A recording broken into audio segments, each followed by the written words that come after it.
तिमिरान्धस्य ज्ञानाञ्जनशलाकया चक्षुरुन्मीलितं येन तस्मै श्रीगुरवे नमः। श्रीचैतन्यमनःभीष्टं स्थापितं येन भूतले स्वयं रूप कदा मह्यं ददाति सपदान्तिकम्। वन्देऽहं श्रीगुरो श्रीयुतपदकमलं श्रीगुरून् वैष्णवांश्च श्रीरूपं साग्रजातं सहगण रघुनाथान्वितं तं सजीवम् साद्वैतं सावधूतं परिजनसहितं कृष्णचैतन्यदेवं श्रीराधा कृष्णपादान् सहगण ललिता श्रीविशाखान्वितांश्च नमो विष्णुपदाय कृष्णपृष्ठाय भूतले श्रीमते भक्तिवेदान्त स्वामिनिति नामिने नमस्ते सारस्वती देवे गौरवाणी प्रचारिणे निर्विशेष शून्यवादी पाश्चात्यदेशतारिणे वञ्चाकल्पतरुभ्यश्च कृपा सिन्धुभ्येव च पतितानं पावनेभ्यो वैष्णवेभ्यो नमो नमः। नमो महावदन्याय कृष्ण प्रेम प्रदायते कृष्णाय कृष्ण चैतन्य नाम्ने गौरतिशे नमः। हे कृष्ण करुणा सिंधो दीनबंधो जगत्पते गोपेश गोपिका कांत राधा कांत नमस्ते। तप्त कांचन गौरांगे राधे वृंदावनेश्वरी वृषभानुसुते देवी प्रणमामि हरिप्रिये। जय श्री कृष्ण चैतन्य प्रभु नित्यानंद श्री अद्वैत गदाधर श्रीवासादि गौर भक्त वृंद। हरे कृष्णा कृष्णा कृष्णा हरे हरे हरे राम राम राम हरे हरे। ओम नमो भगवते वासुदेवाय। ओम नमो भगवते वासुदेवाय। ओम नमो भगवते वासुदेवाय। नारायणं नमस्कृतं नरं चैव नरोत्तमं देवीं सरस्वतीं व्यासं ततो जयमुदीरयेत्। नष्टप्रायेषु भद्रेषु नित्यं भागवत सेवया भागवतमुत्तमं श्लोके भक्तिर्भवति नष्टिकी। मूकं करोति वाचालं पङ्गुं लङ्घयते गिरिं यत्कृपातमहं वन्दे श्रीगुरुं दीनतारिणं श्रीचैतन्येश्वरं परमानन्दमाधवम्। नमो विष्णुपदाय कृष्णपृष्ठाय भूतले श्रीमते जयपताका स्वामिनीति नामिने। नमो आचार्य पदाय निताय प्रपदायिने गौर कथा धमुदाय नगर ग्रामताय प्रियम तत्सत्। हरे कृष्ण। শ্রীমদ্ ভাগবতম পাঠচক্র ক্লাসে উপস্থিত সমস্ত ভক্তমণ্ডলীর শ্রীচরণ কমল বন্দনা করছি। সবাইকে সুস্বাগতম জানাই। আমরা যথারীতি শ্রীমদ্ ভাগবতের অষ্টাদশ অধ্যায় থেকে অধ্যয়ন করছি। তো আজ শ্লোক নং 12 থেকে আমরা শুরু করব। ইতিপূর্বে আপনারা ক্লাস রিভিউ শ্রবণ করেছেন, যেখানে আমরা এসে দাঁড়িয়েছি। সেই আহ, আমাদের সেই বিষয়টি হচ্ছে নৈমিষারণ্যে উপস্থিত সমস্ত ঋষিগণ, ওনারা বক্তা শ্রীল গোস্বামীপাদের প্রতি ওনাদের যে কৃতজ্ঞতা, সেই কৃতজ্ঞতা জ্ঞাপন করছেন এবং প্রত্যেকে ওনাদের নিজ নিজ অভিব্যক্তি প্রকাশ করছিলেন যে একজন বক্তাকে শ্রোতারা কিভাবে কি বলে আশীর্বাদ করেন এবং শ্রোতা সেটা কিভাবে গ্রহণ করেন। তো এরই ধারাবাহিকতায় আরেকটি বিষয় এসে যায়, সেটি হচ্ছে কি যে আহ, ঋষিগণ ওনারা আরো একটি কৃতজ্ঞতামূলক বাক্য ছিল সুত গোস্বামীপাদের প্রতি বলছিলেন যে আমরা যে যজ্ঞ অনুষ্ঠানের আয়োজন করেছিলাম বা দীর্ঘদিন ব্যাপী যে আমরা একটি যজ্ঞ অনুষ্ঠানের ব্রত সংকল্প গ্রহণ করেছি, এই যজ্ঞ অনুষ্ঠান করার ফলে আমাদের কি লাভ হতো যদি আমরা আপনার কাছ থেকে শ্রবণ না করে যদি এই যজ্ঞ অনুষ্ঠান নিয়ে ব্যস্ত থাকতাম বা এটা যদি আমরা করতাম, তাহলে আমাদের কি লাভ বা আমাদের কি হতে পারতো। তো সেই প্রসঙ্গটা আমরা 12 নং শ্লোক থেকে শুনবো। 12 নং শ্লোকে সেই প্রসঙ্গে বলা হচ্ছে। আমরা সকলে 12 নম্বর শ্লোকে যাই। 12 নম্বর হরে শ্লোকটি পড়ুন। কৃষ্ণ। শ্রীমদ্ ভাগবতম প্রথম স্কন্ধ অষ্টাদশ অধ্যায় শ্লোক 12। কর্মণ্যেऽস্মিन् অনাশ্বাসে ধূমো ধূম্র আত্মনাম ভবান আপয়য়তি গোবিন্দ পাদ পদ্ম অসবম মধু। অনুবাদ: আমরা যে যজ্ঞ অনুষ্ঠান করছি সে অনুষ্ঠানে ভুল ত্রুটিজনিত বহুবিধ বিঘ্নের সম্ভাবনা, তাই আমরা জানি না নিশ্চিতভাবে তার ফল লাভ করা যাবে কিনা। ধূম্রের ধারা বিবর্ণ আমাদের দেহকে আপনি শ্রী গোবিন্দের চরণাবিন্দে অমৃত পান করিয়েছেন। Right. তো এখানে ঋষিগণ একটা সুন্দর কথা বলছিলেন যে আমরা যে যজ্ঞ অনুষ্ঠানের আয়োজন করেছি, বা আমরা যে যজ্ঞ অনুষ্ঠান এখানে শুরু করছি, প্রথমত হচ্ছে এই যজ্ঞটা আমাদের কি হতে পারে, বা এই যজ্ঞ থেকে আমরা দীর্ঘকাল যজ্ঞ করব, এখান থেকে আমরা কি পাবো সেটা জানি না। তবে এই যজ্ঞের প্রভাব এটা হতে পারে যে আমাদের যে দেহ বা আমাদের যে শরীরটি আছে, সেই শরীরটা যজ্ঞের ধোঁয়ায় বিবর্ণ হয়ে যেতে পারে। সহস্র বর্ষব্যাপী একটা যজ্ঞ অনুষ্ঠান স্বাভাবিকভাবে যদি কেউ করে থাকেন, তাহলে তার কি লাভ হবে? তার বড় জোর এতটুক লাভ হতে পারে যে শরীরটা ধোঁয়ায় বিবর্ণ হয়ে যেতে পারে, যেহেতু সহস্র বর্ষব্যাপী এই যজ্ঞ অনুষ্ঠান চলছে। আর আরেকটা বিষয় হচ্ছে এই যজ্ঞাগ্নিতে যজ্ঞাগ্নির পাশে বসার কারণে আমাদের দেহ অনেক ক্লেশ পেতে পারতো, মানে অনেক কষ্ট আমাদের লাগতো। যেমন আমরা 1-1.5 ঘন্টা বা 2 ঘন্টা যে যজ্ঞ অনুষ্ঠানগুলো করি, নৃসিংহ যজ্ঞ বা যে যজ্ঞগুলো আমরা করি, সেখানে 1-2 ঘন্টা বসে থাকা এটা অনেক কঠিন বিষয় হয়ে যায় একটা পর্যায়ে গিয়ে, কারণ আগুনের তেজটা এটা বাড়তেই থাকে। তো সেই জায়গায় চিন্তা করে দেখুন, একটা আসনে একটা স্থানে 1 সহস্র বর্ষ ব্যাপী বসে এই যজ্ঞ অনুষ্ঠান করা, তাহলে তাদের কি পরিণতি হবে? তো ঋষিরা বলছিলেন এই যজ্ঞ অনুষ্ঠানের ফলে আমাদের দেহ সেই ধোঁয়ায় বিবর্ণ হতো, এবং আরেকটা জিনিস হতো, এই যজ্ঞাগ্নির তেজের ফলে আমাদের শরীরে অনেক কষ্ট হতো, আমাদের শরীরে বিভিন্ন ক্লেশ দেখা দিত। তবে তার চেয়েও বড় বিষয়টা হচ্ছে কি, যেই কলিযুগে, যেহেতু সেই সময় কলিযুগ শুরু হয়ে গেছে অলরেডি, এই কলিযুগে এই যজ্ঞ অনুষ্ঠান করা, এটা প্রথমত হচ্ছে বস্তুগত ত্রুটি বা বিষয়গত ত্রুটি ছিল সেসব। যেমন কাঠ, যজ্ঞের যে যে বিষয়গুলো প্রয়োজন, যেমন কাঠটা এমন হতে হবে যেটা প্রকৃষ্ট যোগ্য হবে, মানে যেটা উৎকৃষ্ট মানের যোগ্য করতে চান, তাহলে কাঠের মধ্যে কোনো পোকা থাকতে পারবে না, কোনো পিঁপড়ে থাকতে পারবে না, কোন রকম প্রাণী সেই কাঠে থাকতে পারবে না। কারণ আমরা আমরা এত যজ্ঞ অনুষ্ঠান করি, সেই যজ্ঞ অনুষ্ঠানের কোনো রেজাল্ট আমাদের পড়ে না কেন? সেটা না পড়ার কারণ হচ্ছে এটি। কারণ আমাদের যজ্ঞের উপাদানগুলো শুদ্ধ নয়, যজ্ঞের উপাদানগুলো সঠিক নয়। এই কারণে আমাদের যজ্ঞের কোনো রেজাল্ট আমাদের উপর এসে পড়ে না। তো এটা এই জন্যই বলছি, কারণ এটা আমাদের জেনে রাখা ভালো। ঋষিগণ তখন বলছিলেন যে আমাদের উপাদানগুলো এখন আর উপযুক্ত নেই। প্রথম হচ্ছে কাঠ, দ্বিতীয়ত হচ্ছে যেমন ঘৃত, যেটা যজ্ঞের প্রধান উপাদান, সেটিও বর্তমান সময়ে কলুষিত হয়ে গেছে। যেখানে উৎকৃষ্ট মানের ঘৃত পাওয়া যায় যে সমস্ত জায়গায়, সেখানেও এখন আহ উৎকৃষ্ট নেই। সেগুলো বিভিন্নভাবে ভেজাল দেওয়া হচ্ছে, সেখানে ভেজাল মেশানো হচ্ছে। তাহলে যজ্ঞের প্রধান উপাদানগুলোই দেখা যাচ্ছে শুদ্ধ নয়। এরপর আসুন ব্রাহ্মণ, তৃতীয় হচ্ছে ব্রাহ্মণ, তৃতীয় সবচেয়ে প্রধান বিষয়। সেই ব্রাহ্মণই পবিত্র নয়, বা ব্রাহ্মণ সংযমশীল নন।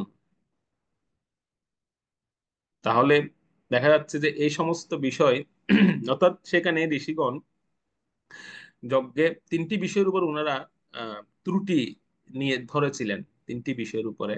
সেই তিনটি বিষয় হচ্ছে যেটিগুলো কলিযুগে যজ্ঞে যে সমস্ত ত্রুটিগুলো থাকবেই, এটা আমি যতই গ্যারান্টি দিই না কেন, খুব নেহাত আহ, নিজে উদ্যোগ নিয়ে বা নিজে উদ্যোগ গ্রহণ করে না করতে পারলে, এছাড়া অন্য সমস্ত বিষয়গুলোতে অবশ্যই ত্রুটি থাকবে। যেমন ঋষিরা যে তিনটি বিষয় এখানে উল্লেখ করেছেন, সেই তিনটি বিষয় অবশ্যই ত্রুটি থাকবে কলিযুগে দেখা যাচ্ছে।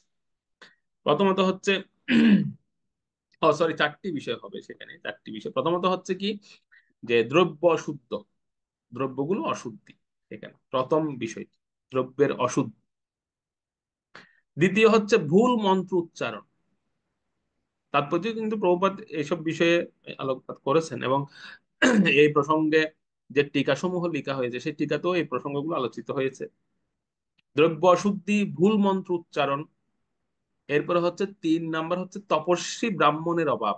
যিনি যজ্ঞে পুরোহিত্য করবেন ওনাকে অবশ্যই তপস্বী হতে হবে, ওনাকে প্রচুর পরিমাণে তপস্যা করতে হবে, প্রচুর পরিমাণে। একদম আমি প্র্যাকটিক্যাল দেখেছি, আপনাদের সঙ্গে সেজন্য শেয়ার করছি এটা। যে আমার এক বন্ধু, তিনি বর্তমানে খুব ভালো যজ্ঞ করেন, এবং তিনি দক্ষিণ ভারত থেকে এই যজ্ঞ প্রক্রিয়া শিখেছেন, আমরা একই গুরুজির কাছ থেকে শিখেছি। তো সেখানে পড়ার সময় সেখানে সেখানে পরবর্তীতে উনি যখন এই যজ্ঞ আদি অনুষ্ঠান করছিলেন, উনি গৃহস্থ। তো উনাকে, যিনি আমাদের মন্ত্রগুরু ছিলেন, তিনি উনি উনি বলছিলেন যে আহ, যখন উনাকে নিষেধ করা আছে যে তুমি কোনো শ্রাদ্ধ ক্রিয়া আদি অনুষ্ঠান করবে না, এভাবে ওনাকে নিষেধ করা আছে। কারণ শ্রাদ্ধ ক্রিয়াদি অনুষ্ঠানগুলো যিনি করেন, যিনি পৌরোহিত্য করেন, স্বাভাবিকভাবে তাকে তার তার কাছ থেকে কিছু তপস্যার শক্তি দান করে দিতে হয় মৃত ব্যক্তির উদ্দেশ্যে। তো অধিক তপস্বী না হলে, অধিক সাধনা সম্পন্ন না হলে সেই রিয়াকশনটা সহ্য করা অনেক সময় পুরোহিতের জন্য খুব কঠিন হয়ে যায়। তো যখন দেখা যাচ্ছে একদিন তিনি ভুলক্রমে হয়তো তিনি একটা শ্রাদ্ধ অনুষ্ঠান করে ফেলেছে, করার পরে এমন অবস্থা হয়েছে তাকে আইসিইউ তে ভর্তি করাতে হয়েছে। সে ব্রাহ্মণ, মানে সে খুব সুস্থই আছে কিন্তু হঠাৎ এমন অসুস্থ হয়ে পড়লো, তাকে আইসিইউ তে ভর্তি করাতে হয়েছে। তো অনেক সময় কার্মিক রিয়াকশন গুলো, এই যে কর্মফলের রিয়াকশন গুলো, সেগুলো এমন ভাবে আসে, যদি আমরা শক্তিশালী না হই, সাধনার দ্বারা সিদ্ধ না হই, তাহলে কিন্তু এটা একদম পুরো শরীরের উপর প্রভাব পড়বে। দেখবেন হয়তো সুস্থ সবল একজন ব্যক্তি কিন্তু হঠাৎ অসুস্থ হয়ে পড়েছে। তো সেজন্য খুব এই বিষয়গুলো খুব সাবধান থাকবে। সেজন্য এখানে বলা হচ্ছে তপস্বী ব্রাহ্মণের অভাব থাকবে কলিযুগে। তো সেজন্য যারা শ্রাদ্ধ অনুষ্ঠান করেন তাদের উচিত হচ্ছে প্রচুর পরিমাণে নাম শক্তি বা জপ করা, তাদের উদ্দেশ্যে প্রচুর পরিমাণে জপ করা উচিত। আমি এটা করার জন্য নিষেধ করছি না, কিন্তু যদি এরা করেন, তাদেরকে এইভাবে শক্তি সম্পন্ন হতে হবে। তো তপস্বী ব্রাহ্মণের অভাব থাকবে কলিযুগে। এবং চতুর্থ হচ্ছে, যেটা খুব মোস্ট ইম্পর্টেন্ট, সেটা হচ্ছে দাতার কৃপণ মানসিকতা। যিনি শ্রাদ্ধ অনুষ্ঠান, যিনি কোনো অনুষ্ঠান করাবেন, মানে বা যিনি যজ্ঞ অনুষ্ঠান করাবেন, উনি উনি হবেন কৃপণ টাইপের। প্রভু 10 টাকা, যিনি প্রভু 5 টাকা দিয়ে সারা যাবে না, প্রভু এটা অল্পতে সারা যাবে না, এরকম বিভিন্ন ভাবে তিনি দেখবেন শুরু থেকেই এভাবে তিনি বলতে থাকবে আপনাকে। তো এটা একদম প্র্যাকটিক্যাল দেখা যায়। যখন আপনি বলবেন যে একটা যজ্ঞে ন্যূনতম 40,000 টাকা লাগবে ধরুন, তখন উনি বলবেন, প্রভু 20,000 টাকার মধ্যে সারা যায় না, 10,000 টাকার মধ্যে সারা যায় না। তো প্রথম থেকেই কৃপণ মানসিকতা দাতা। এই সমস্ত কারণে ঋষিগণ বলছিলেন যে কলিযুগে আসলে আমরা যে যজ্ঞ অনুষ্ঠান শুরু করেছিলাম সহস্র বর্ষব্যাপী, আমরা একটা সংকল্প নিয়েছিলাম, আসলে এটা সম্ভব হতো না, এটার রেজাল্ট আসতো জিরো। কারণ যেহেতু কলিযুগ শুরু হয়ে গেছে, এই সমস্ত বিষয়গুলো চলে আসতো সেখানে: দ্রব্যের অশুদ্ধি, ভুল মন্ত্রের উচ্চারণ, তপস্বী ব্রাহ্মণের অভাব, এবং হচ্ছে দাতার কৃপণ মানসিকতা। যাদের কাছ থেকে আমরা দান গ্রহণ করতাম তারা হয়তো কৃপণতা করতে পারত। তো সেই জন্য এই যজ্ঞবিধি কলিযুগে, তারপর যে ছিল প্রভুপাত এটা বলেছেন যে কলিযুগে এই কারণেই যজ্ঞ করা নিরর্থক বলেছেন, একদম সরাসরি যজ্ঞ করাটা নিরর্থক। একমাত্র হরিনাম যজ্ঞই হচ্ছে যথার্থ যজ্ঞ কলিযুগে। এটা এটা হচ্ছে সহজ পন্থা, টাকা পয়সা রাখবে না, সহজে করে ফেলতে পারবেন। এটা করে ফেললে একদম পূর্ণাঙ্গ ফল প্রাপ্ত হবে। যদিও হরিনামে ফল প্রাপ্তি এটা নাম করার, তথাপি বলছি যারা এই ধরনের আশা করেন তাদের জন্য কলিযুগে একমাত্র উপায় হচ্ছে হরিনাম। আরেকটি বিষয় কলিযুগের জন্য প্রশস্ত করা হয়েছে, যেহেতু আমরা ভাগবত পাঠচক্র ক্লাস করছি সেই সূত্রে এটা এই কথাটা বলছি, সেটি হচ্ছে ভাগবত কথারূপী যজ্ঞ। এটি করা যেতে পারে। এ প্রসঙ্গে আরো সুন্দর শ্লোক সামনে আসবে, কিন্তু এই একটু বলে রাখি, সেটা হচ্ছে হরিনাম যজ্ঞের পাশাপাশি ভাগবত কথারূপী যজ্ঞ এটি করাতে পারেন, বা এটা করা যেতে পারে। এর সঙ্গে সঙ্গে সাথে সাথে ফল দেওয়া শুরু করে, এত শক্তি সম্পন্ন এটি ভাগবত কথা। ভাগবত কথার দ্বারা সবকিছু সম্ভব। আমরা ভাগবত মহিমামৃতে গোকর্ণের কাহিনী আপনারা সবাই জানেন, যিনি পুরো একটি গ্রামকে উদ্ধার করে দিয়েছেন শুধুমাত্র ভাগবত কথার দ্বারা। পুরো একটি গ্রাম। তো সেই জন্য খুব গুরুত্বপূর্ণ এটি। যেমন এই শ্লোকের তাৎপর্যে একটু আপনারা লক্ষ্য করে দেখবেন, উম, শেষ লাইনটা খুব গুরুত্বপূর্ণ। আমি একটু দেখাচ্ছি। শেষ লাইনটাতে ছিল প্রভুপাদ একটা সুন্দর কথা লিখেছেন। এখানে দেখুন, এখানে বলা হচ্ছে অর্থাৎ, এখানে ছিল প্রভুপাদ বলছেন অর্থাৎ ভগবত ভক্তি ব্যতীত যথার্থ উপলব্ধির পারমার্থিক প্রয়াস অথবা জড়জাগতিক কোন প্রকার লাভের প্রয়াস কখনোই সফল হতে পারে না। এই কথাটা খুব গুরুত্বপূর্ণ। আমরা যাই করি তাই করি না কেন, সেটি ভাগবত কথাই করি বা হরিনাম যজ্ঞই করি, সেটি ভগবত ভক্তি ব্যতীত, সেটা অবশ্যই ভক্তিযুক্ত হতে হবে। এটি ভক্তিযুক্ত হতে হবে। ভক্তিযুক্ত ব্যতীত এটি কখনোই এই উপলব্ধি, পারমার্থিক উপলব্ধির প্রয়াস অথবা জড়জাগতিক কোনো প্রকার লাভের প্রয়াস কখনোই সফল হতে পারে না। ঠিক? তো এটি খুব গুরুত্বপূর্ণ একটি কথা কিন্তু প্রভুপাদ এখানে বলছে। তো সেই জন্য এই ভাগবত কথা বা এই যে যজ্ঞের দ্বারা ঋষিগণ বলছিলেন আমরা যে ক্লেশ প্রাপ্ত হব, এটি কোনো সন্দেহ নেই। এবং আমাদের মধ্যে একটা সন্দেহ থাকবে। ঋষিগণ বলছিলেন যে আমরা আমরা একটা সন্দেহের মধ্যে দিয়ে যাব। কি সেই সন্দেহ? যেটা সচরাচর আমাদের অনেক সময় হয় এই সন্দেহটা, যে দেখবেন অনেক সময় এরকম একটা সন্দেহ আসে যে আচ্ছা আমি যে যজ্ঞ অনুষ্ঠান করছি এটি সফল হবে কি হবে না, বা এটি কি, এটা কি, এটা থেকে কি রেজাল্ট আসবে নাকি আসবে না? এরকম একটা সন্দেহ কিন্তু আমাদের মধ্যে অনেক সময় কাজ করে। তো ঋষিগণও বলছিলেন যে আমরা যে যজ্ঞ অনুষ্ঠানে ব্রত ব্রত নিয়েছি, আমাদের ক্লেশ, দৈহিক ক্লেশ তো হবে, সঙ্গে সঙ্গে পাশাপাশি সন্দেহটাও আসবে যে আসলে এই যজ্ঞটা লাস্টে গিয়ে রেজাল্ট পাবো কিনা। তো এই যে আমরা সন্দেহ আমাদের মধ্যে কাজ করছে, তা আপনার অর্থাৎ সুশীল সুত গোস্বামীপাদের মুখনিসৃত কথামৃত শ্রবণ করে এই সন্দেহ আমাদের দূরীভূত হয়ে গেছে, বা এই সন্দেহ আমাদের চলে গেছে। এখন আহ, এখন আপনার কথামৃত পান করছি আমরা। আর এই ধরনের আপনার মধ্যে এরকম একজন মহান ভক্তের নিমেষ মাত্র সঙ্গের প্রভাব কি হতে পারে, বা তার কি অনুভূতি হতে পারে, সেই প্রসঙ্গ বলছেন পরবর্তী শ্লোক থেকে। আমরা পরবর্তী শ্লোকে যাই, 13 নম্বর শ্লোক বলুন।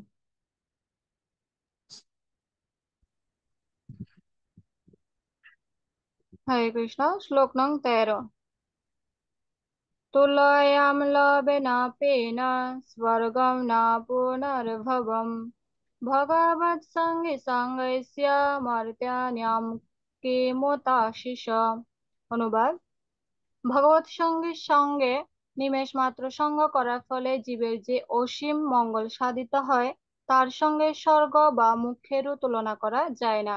তখন মরণশীল মানুষের জাগতিক সমৃদ্ধির কথা আর কি বলার আছে। তো এটি একটা সুন্দর একটি কথা এখানে বলা হয়েছে, বা একটা সুন্দর উপলব্ধি ওনারা অনুভূতি প্রকাশ করছেন। এটা অনুভূতি যে প্রকৃত ভক্ত সঙ্গের অনুভূতিটা কেমন।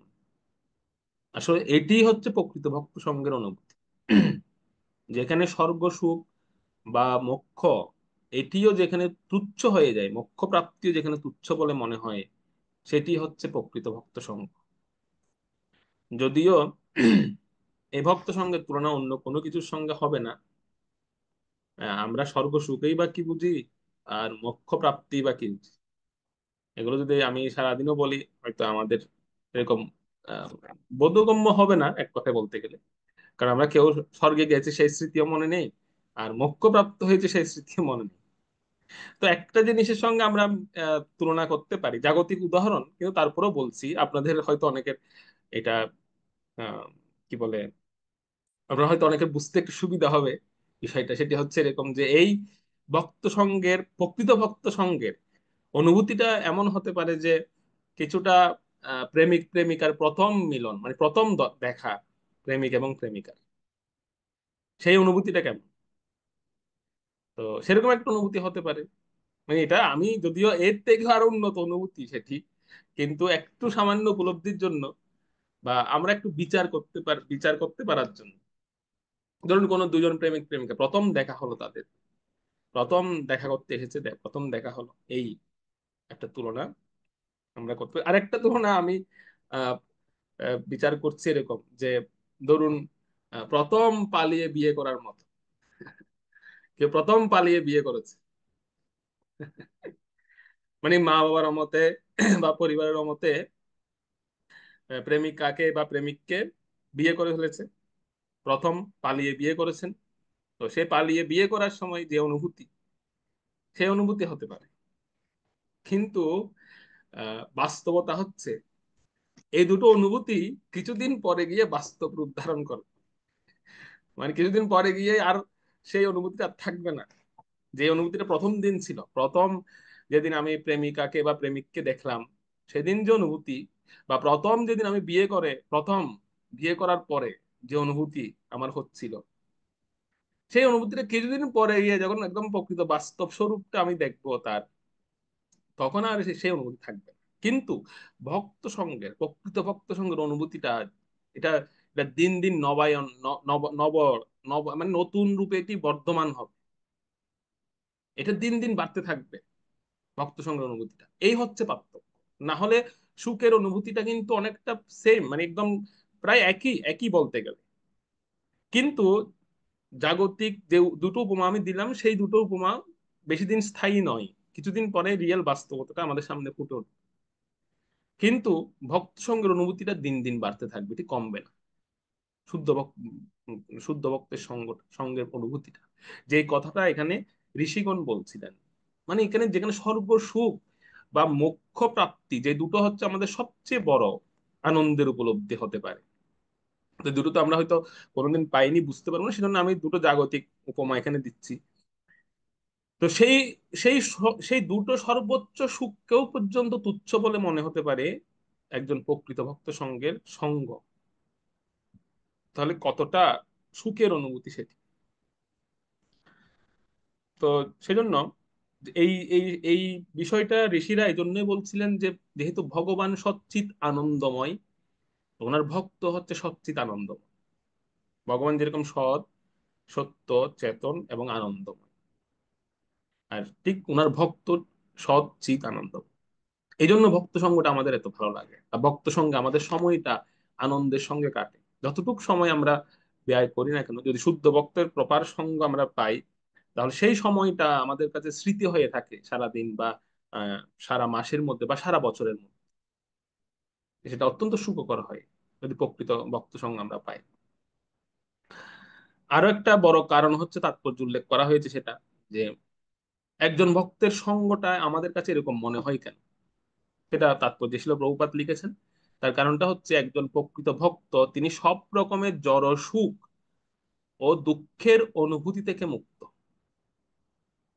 যে দুটো জিনিস আমাদেরকে আম, কি বলা যায়, আমাদের মানে আমরা ভক্ত হই আর অভক্ত হই, আমাদেরকে নাড়া দেয় এই দুটো জিনিস, জাগতিক সুখ এবং দুঃখ। যদি সুখ পাই আনন্দ হয়, আর দুঃখ পেলে কষ্ট হয়। এটা আমরা ভক্ত হই আর অভক্ত, এটা সবাইকে নাড়া দেয়। কিন্তু একজন প্রকৃত শুদ্ধ ভক্ত, উনি এই দুটোর দ্বারা কখনো প্রভাবিত হন না। কথাটা আমি খুব সহজে বলে দিলাম, কিন্তু এটা অনেক কঠিন বিষয়। কখনো উনাকে এগুলো অনুভূতিগুলো প্রভাবিত করতে পারে না। এই জন্য উনার সঙ্গটা এত ভালো লাগে। যেহেতু এই দুটো জিনিস উনাকে প্রভাবিত করতে পারে না, উনাকে নাড়া দিতে পারে না, বা উনি এই দুটো অনুভূতি থেকে মুক্ত, সেজন্য উনার সঙ্গটা আমাদের কাছে এত ভালো লাগে। উনার কাছে গেলেই বা উনার সান্নিধ্যে আসলেই আমাদের এত ভালো লাগে, এত সুখের অনুভূতি হয়, বা কিছু সময় আমরা আনন্দ প্রাপ্তি হয় আমাদের মধ্যে। এটা তাৎপর্য ছিল, প্রভু লিখেছেন, খুব গুরুত্বপূর্ণ বিষয় এটি। অতটা সহজ নয় এই সুখ দুঃখের অনুভূতি থেকে মুক্ত হওয়া, কিন্তু তথাপি শিল প্রভুপাদ বলেছেন একজন শুদ্ধ ভক্তের গুণই হচ্ছে এটি। অর্থাৎ একজন ভক্তের মনোভাবটা থাকবে এরকম, যে এই জগতে আমার হারাবারও কিছু নেই, প্রাপ্তিরও কিছু নেই। এই মন্ত্রটা যদি কেউ তার জীবনে লিখে রাখতে পারেন, তাহলে তার জীবনে এই সুখ দুঃখের অনুভূতি থেকে তিনি মুক্ত হতে পারবেন। মন্ত্রটা আবার বলছি, যে এই জগতে আমার হারাবারও কিছু নেই, প্রাপ্তিরও কিছু নেই। এটা লিখে রাখবেন, এই মন্ত্রটা প্রতিদিন জপ করা হবে এটা। কিন্তু এটা হৃদয় থেকে বলতে হবে এই বিষয়টা, যে আমার হারাবার কিছু নেই, প্রাপ্তিরও কিছু নেই। যদি কেউ এই মন্ত্রটা হৃদয়ে ধারণ করতে পারেন, তবেই সে সুখ দুঃখের অনুভূতি থেকে ঊর্ধ্বে উঠতে পারবে, এবং তার সান্নিধ্যে যারাই আসবে তারাই আনন্দ প্রাপ্ত হবে। তারাও যেন একটা নির্মল প্রশান্তি অনুভব করবেন। আনন্দ মানে এরকম নয় যে আমি ওনার সান্নিধ্যে গেলে একদম শুরু থেকে ধেই ধেই করে নৃত্য থাকবো, সেরকম আনন্দ নয়। বিষয়টা হচ্ছে একটা নির্মল একটা প্রশান্তি পাওয়া, একটা প্রশান্তি লাভ হবে, যেন অনেক একটা হৃদয় থেকে একটা পাথর আমার হালকা হয়ে গেল, একটা পাথর নেমে গেল হৃদয় থেকে, সেরকম একটা অনুভূতি হওয়া। এটা হচ্ছে সেরকম ভক্তের সান্নিধ্যে আসলে যিনি এই জাগতিক সুখ দুঃখে থেকে, দুঃখের অনুভূতি থেকে মুক্ত। তাই ওনাকে নিত্য মুক্ত বলা হয় একজন ভক্ত। যদিও এই ধরনের ভক্তকে চেনা অনেক কঠিন, যে কারণ তারা এই জগতে সাধারণ মানুষের মতো বিচরণ করেন, সাধারণ ব্যক্তিদের সঙ্গে উঠেন বসেন, খাওয়া দাওয়া করেন, চলাফেরা করেন, সবকিছু সাধারণ ব্যক্তিদের মতোই দেখতে। কিন্তু তাদের তাদের অভ্যন্তরের যে অনুভূতিটা, মানে হৃদয়ের অনুভূতিটাও সেখানে অন্য জগৎ থাকে সবসময়। ভেতরের জগৎটাই অন্যরকম। ঠিক আছে? যেমন দেখবেন অনেকের কথার স্বর আর কণ্ঠস্বর মিল হয় না, মানে যখন একজন ব্যক্তি কথা বলেন, সেই ব্যক্তিরা আবার যখন গান করেন দেখবেন দুটো আলাদা কণ্ঠ। এরকম অনেকের আছে। মানে কথা বলেন একটা টোনে, কিন্তু যখন গান করেন সম্পূর্ণ ভিন্ন রকমের কণ্ঠ। এরকম আপনারা দেখেন কি জানে, আমি দেখেছি এরকম। মানে কথার টোনের কণ্ঠস্বর একরকম, গানের একরকম। এটা কেন? অর্থাৎ এটা একটা উপমা দিচ্ছে এরকম, যে একইভাবে একজন শুদ্ধ ভক্ত তিনি জড় জগতে বিচরণ করছেন, সাধারণভাবে বিচরণ করছেন, সাধারণ ব্যক্তিদের সঙ্গে উঠা বসা করছেন। অনেক সময় এমনও দেখা যায় যে কিছু কিছু এমন ব্যক্তির সঙ্গে তিনি চলাফেরা করছেন যে ব্যক্তিগুলো আসলে ভালো নন, কপট ব্যক্তি, এরকমও হয়। কিন্তু ভেতরে অন্য জগৎ ওনার, ভেতর জগৎটা ভিন্ন। তো সেজন্য দেখতে জগতের ব্যক্তিদের মতো মনে হলেও কিন্তু এই এই ব্যক্তি অন্যরকম, তিনি নিত্য মুক্ত ভাবে বিরাজ করেন। তো সেজন্য এই ধরনের ভক্তের সঙ্গই ভালো লাগবে আমাদের। আর যারা, যদিও একটা বিষয়, একটা ভালো বিষয়, একটা গুরুত্বপূর্ণ বিষয় হচ্ছে এই এই ধরনের ভক্তদের সঙ্গটা, শুদ্ধ ভক্তদের সঙ্গটা একজন ভালো ভক্তেরই ভালো লাগে, বিষয়াসক্ত ব্যক্তিদের ভালো লাগবে না। বিষয়াসক্ত ব্যক্তিদের কাছে এগুলো বোরিং বলে মনে হবে। আরে এর এর মধ্যে কোনো ইয়ে নেই, ভাবলেস নেই, মানে এই জন্য একটু অন্যরকম। এরকম তারা বিশেষজ্ঞ ব্যক্তিরা এই ধরনের কমেন্টস করবে আপনাকে দেখে। যখন আপনি সমস্ত বিষয় অনুভূতি থেকে মুক্ত থাকবেন, বা আপনি হয়তো তাদের সঙ্গে গেছেন, তাদের সঙ্গে আপনাকে কতটা প্রভাবিত করতে পারছে না, যখন তারা বুঝতে পারবে, তখন তারা এই ধরনের কমেন্টস করবে যে এই অন্য জগতের লোক। তো সেজন্য বিষয়াসক্ত ব্যক্তিদের কাছে এই এই আপনার এই অনুভূতি বা আপনার এই অভিব্যক্তিগুলো তাদের ভালো লাগবে না, কিন্তু যারা ভগবানের অত্যন্ত প্রিয় ভক্ত তাদের কাছে খুব ভালো লাগবে সেই বিষয়, শুদ্ধ ভক্তের কাছে কাছে ভালো লাগবে। তো সেই জন্য, কারণ বিশেষত্ব ব্যক্তিরা সবসময় প্রাপ্তি এবং অপ্রাপ্তি এই দুটোই খোঁজেন, যে আমি কি পেলাম আর কি হারালাম। কিন্তু একজন ভক্ত সেটা খোঁজেন না। বললাম না, ভক্তের হারানোরও কিছু নেই, প্রাপ্তিরও কিছু নেই।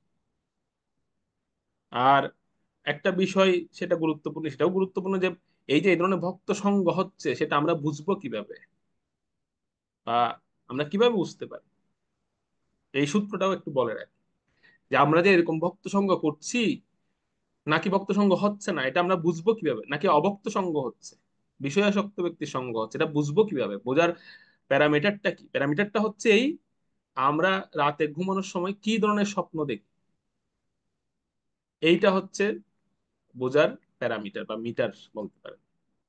রাত্রে যখন আমরা ঘুমাই তখন আমরা কোন ধরনের স্বপ্ন দেখতে পাই। আমি যখন ঘুমালাম তখন কি আমার স্বপ্নে ভগবান আসছেন, নাকি অন্য কেউ আসছেন? যদি ভগবান আসেন বা ভক্তরা আসেন, তাহলে বুঝতে হবে হ্যাঁ, এই ধরনের ভক্ত সঙ্গ হচ্ছে। আর যদি অন্য কিছু আসে তাহলে খবর আছে, তাহলে বুঝতে হবে যে কোনো কিছু গন্ডগোল আছে এর ভিতরে, কিছু না কিছু হয়তো আমি ভাবছি, বা কিছু না কিছু আমি কারণ না কারণ এরকম সঙ্গ হয়ে যাচ্ছে এর ভিতরে, যে যে আসলে বিষয় আসক্ত। তো সেজন্য স্বপ্নের মাধ্যমে আমরা বুঝতে পারবো যে আমাদের সঙ্গটা কেমন হচ্ছে। স্বপ্নটা খুব গুরুত্বপূর্ণ। রাত্রে যখন ঘুমাই তখন কি স্বপ্ন দেখি, অনেকে বলেন, অনেকে আবার অনেকে আমাকে এরকম বলতে শুনেছি, তো আমি স্বপ্নই দেখি না, এই যে ঘুমালাম তিন তিন সাড়ে তিনটা বাজে ঘুম ভেঙে গেছে, স্বপ্নই দেখলাম না। এটা আসলে হয় না, কিন্তু স্বপ্ন কিছু না কিছু আমরা দেখি। আসলে কি কোন ধরনের দেখছি সেটার উপর ভিত্তি করে আমাদের সঙ্গটা কেমন হচ্ছে সেটা বুঝতে পারবো, আমরা বুঝতে পারি সেটা। তাই আহ যদি আমাদের সঙ্গটা খারাপ সঙ্গ বেশি হয়ে যায়, তখন দেখা যাবে আহ আর এটা এটা একটা সূত্র যে আমাদের যদি খারাপ সঙ্গটা খুব বেশি হয়ে যায় তখন কিন্তু ভালো সঙ্গ আর আমাদের ভালো লাগবে না, বা ভালো কথাও আমাদের ভালো লাগবে না, আমাদের কাছে বিরক্তিকর বলে মনে হবে। তো সেজন্য খুব গুরুত্বপূর্ণ, যখন আমার কাছে সাধুদের কথা ভালো লাগবে না, সেগুলো বিরক্তিকর বলে মনে হবে, বা ভগবানের কথা পড়তে ভালো লাগবে না, শুনতে ভালো লাগবে না, তখন বুঝতে হবে খুব খারাপ সঙ্গ হয়ে যাচ্ছে আমার, আমি হয়তো অসৎ সঙ্গে জড়িয়ে যাচ্ছি। তো একটা হচ্ছে স্বপ্ন, আর একটি হচ্ছে সঙ্গ কেমন লাগে। এই দুটো জিনিস দিয়ে আমরা বুঝতে পারবো যে আমাদের আসলে ভক্ত সঙ্গটা কেমন হচ্ছে। সেজন্য সাধু সঙ্গটা সাধু সঙ্গ করা উচিত আমাদের প্রত্যেকেরই। এবং আরো একটি আহ কারণে সাধু সঙ্গ আমাদেরকে আনন্দ দেয়, সেই কারণটা হচ্ছে আহ সেই কারণটা যদি একটা আনকমন, আপনাদের কাছে আনকমন বলে মনে হতে পারে, সেই কারণটা হচ্ছে অতৃপ্তি। অতৃপ্তির কারণে সাধু সঙ্গ অনেক সময় আমাদেরকে খুব আনন্দ দেয়। যেমন একটা জিনিস আমি যদি খেতে খেতে তৃপ্ত হয়ে যাই, তখন ওই জিনিসটা দেখলে আমার বমি চলে আসবে।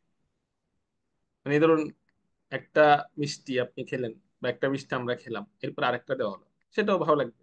তিনটা দেওয়া হলো, সেটাও ভালো লাগবে। চারটা দেওয়া হলো, সেটাও ভালো লাগবে। পাঁচটা যখন আসবে তখন বলবো, না না আর না। আচ্ছা বলবে, না একটু 5 নাম্বারটা খান। আচ্ছা 5 নাম্বারটাও জোরপূর্বক খেলাম। 6 নাম্বার যখন আসবে তখন বলবে, না না না আর না। বলছে, না না একটু। 6 নাম্বারটাও খেলাম, 7 যখন আসবে তখন একদম বমি করে দেবে। তো আমরা বমি করে দেবো যে না আর হবে না, আর ঢুকবে না। কিন্তু যখন দেখা যাবে আমি, যেখানে আমার 5টা খেতে পারতাম সেই জায়গায় আমি মাত্র দুটো পেলাম, আরো তিনটার জন্য অতৃপ্তি রয়ে গেল, তো সেই অতৃপ্তির মধ্যে একটা আনন্দ আছে। এটা স্বাস্থ্যকরও বটে। স্বাস্থ্যের জন্য যারা ডাক্তার আছেন আপনারা বুঝতে পারবেন যে স্বাস্থ্যের জন্য একটু খালি রাখা ভালো পেটে, মানে একটু মানে খালি স্থান রাখাটা শরীরের জন্য, স্বাস্থ্যের জন্য ভালো। তো আর এই একটা কারণে সাধু সঙ্গ আমাদের কাছে অত্যন্ত আনন্দের হয়, কারণ সাধু সঙ্গে অতৃপ্তি থাকে, কখনো তৃপ্ত হয় না সাধু সঙ্গটা। যেন মনে হয় যে ইস, আরো কিছুক্ষণ থাকলে ভালো, আরো কিছুক্ষণ করলে ভালো হতো কীর্তন। এভাবে একটা অতৃপ্তি কাজ করে, এই জন্য সাধু সঙ্গটা অত্যন্ত আনন্দের হয়। ভগবত কথাই অতৃপ্তি, ভগবত সেবায় অতৃপ্তি, ভগবত নামে অতৃপ্তি। এই কারণেই এই এই জিনিসগুলো এত আনন্দময় আমাদের কাছে। 14 নম্বর শ্লোকে এই বিষয়টাই বলছেন। এই বিষয়টা আমরা যাই 14 নম্বর শ্লোকটা। শ্লোক 14। को नाम तृप्येत् रसवित् कथायां महत्तमेकान्तपरायणस्य नान्तं गुणानां गुणसजग्मो यर्गेश ভরায়ে ভবপাদমুখ্যঃ। অনুবাদ: পরমেশ্বর ভগবান শ্রীকৃষ্ণ গোবিন্দ পরম শ্রেষ্ঠ মহাত্মাদের একমাত্র আশ্রয়। শিব, ব্রহ্মা প্রমুখ যোগেশ্বরেরা ও তার অপাকৃত গুণসমূহের ইয়ত্তা করতে পারেন না। কোনো রসজ্ঞ ব্যক্তি কি তার মহিমা শ্রবণ করে কখনো পূর্ণরূপে তৃপ্ত হতে পারেন? হরে কৃষ্ণ। তো এখানে এই কয়েকটা শ্লোকে, 14 থেকে আমরা দেখবো, এই কয়েকটা শ্লোকে বক্তা এবং শ্রোতা এই উভয়ের কিছু লক্ষণ এখানে বলা হয়েছে। বক্তার লক্ষণ কি, শ্রোতার লক্ষণ। তো এই শ্লোকে বলা হয়েছে ভগবত কথা শ্রবণে ও বর্ণনে অতৃপ্তি। এখানে একটা প্রশ্নবোধক চিহ্ন আছে দেখবেন সর্বশেষ গিয়ে।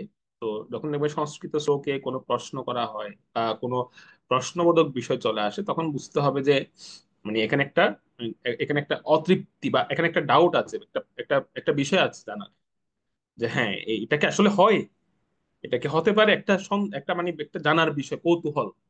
তো অতৃপ্তিটাও তো এরকম, যে আসলেই কি তৃপ্ত হতে পারে ভগবানের কথায়, আসলেই কি ভক্ত সঙ্গে তৃপ্ত হওয়া যায়, এটা কৌতূহল। তো সেজন্য ভগবত কথা শ্রবণে এবং কীর্তনে অতৃপ্তি, বর্ণনা অতৃপ্তি, এটি এই শ্লোকে বলা হয়েছে। উভয়ের মধ্যে থাকতে হবে এটি। বক্তা এবং শ্রোতা উভয়ের মধ্যে অতৃপ্তি থাকতে হবে। বক্তার হচ্ছে বর্ণনায় অতৃপ্তি, আর শ্রোতা শ্রবণে অতৃপ্তি থাকতে হবে। এই বিষয়টা এখানে বলা হচ্ছে, এই শ্লোকে বলা হচ্ছে যে যখন উভয়ের মধ্যে অতৃপ্তি দেখা দেয়, তখন সেই কি বলা হয়, সেই সেই বিষয়টাকে, সেই সম্বন্ধটাকে বলা হয় প্রকৃত সঙ্গ, প্রকৃত সাধু সঙ্গ। যখন উভয়ের মধ্যে অতৃপ্তি থাকবে, একজনের মধ্যে নয়। এখন দেখা গেল বক্তা বলতে বলতে বলতে বলতে বলেই যাচ্ছে শেষ করছে না, ওনার তো অতৃপ্তি, কিন্তু শ্রোতা তৃপ্ত হয়ে গেছে, শ্রোতা বলছে আরে বাবা থামুন, আর বলতে হবে না, থাক, একটু বন্ধ করলে ভালো হয়। যেমনটা আমার ক্ষেত্রে হয় আপনাদের। তো সেজন্য এখন একজনের মধ্যে অতৃপ্তি থাকলে হবে না, উভয়ের মধ্যে অতৃপ্তি থাকতে হবে। ঠিক আছে, এটাই হচ্ছে প্রকৃত সঙ্গ। তখন বলা হবে হ্যাঁ প্রকৃত সঙ্গ হচ্ছে এখানে প্রকৃত, এদের মধ্যে সঙ্গটা হচ্ছে কেন, যে উভয়ের মধ্যে অতৃপ্তি আছে। অতৃপ্তি ছাড়া ভগবত প্রাপ্তি সম্ভব নয়। আচার্যরা বলছেন ভগবত প্রাপ্তি হবে কিসের দ্বারা? অতৃপ্তির মাধ্যমে, অতৃপ্ত থাকতে হবে, কখনো তৃপ্ত হলে হবে না। যেমন নাম গ্রহণে অতৃপ্তি চাই, ভগবত নাম স্মরণে অতৃপ্তি চাই। এই যে অতৃপ্তি এসেছে ভগবানের অত্যন্ত একজন প্রিয় ভক্ত, ওনার কাছ থেকে। উনি হচ্ছেন কে? উনি হচ্ছেন অনন্ত দেব। অনন্ত থেকে, অনন্ত থেকে কিন্তু অতৃপ্তি বিষয়টা এসেছে। কিরকম? তিনি কখনোই তৃপ্ত হতেন না, এই জন্য ওনার নাম হচ্ছে অনন্ত। মানে যার কোনো অন্ত নেই, মানে অতৃপ্তির কোনো অন্ত নেই। ওনার যে অতৃপ্তি এর কোনো অন্ত নেই, যে কখন, আচ্ছা কি করলে তুমি তৃপ্ত হবে, তাও নেই।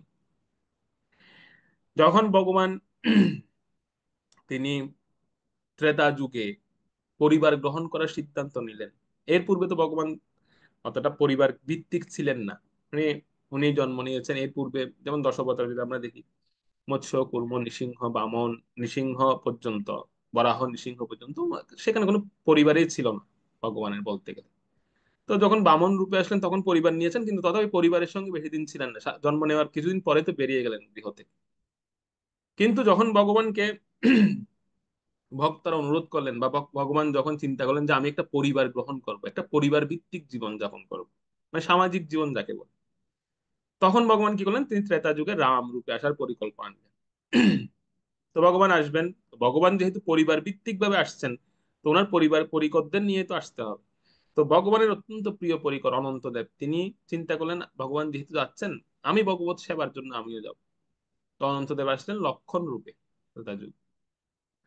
তো যেটা বলছিলাম, এই অনন্ত থেকে কিন্তু অতৃপ্তিতে এসেছে, তো লক্ষণ রূপে যখন তিনি আসলেন,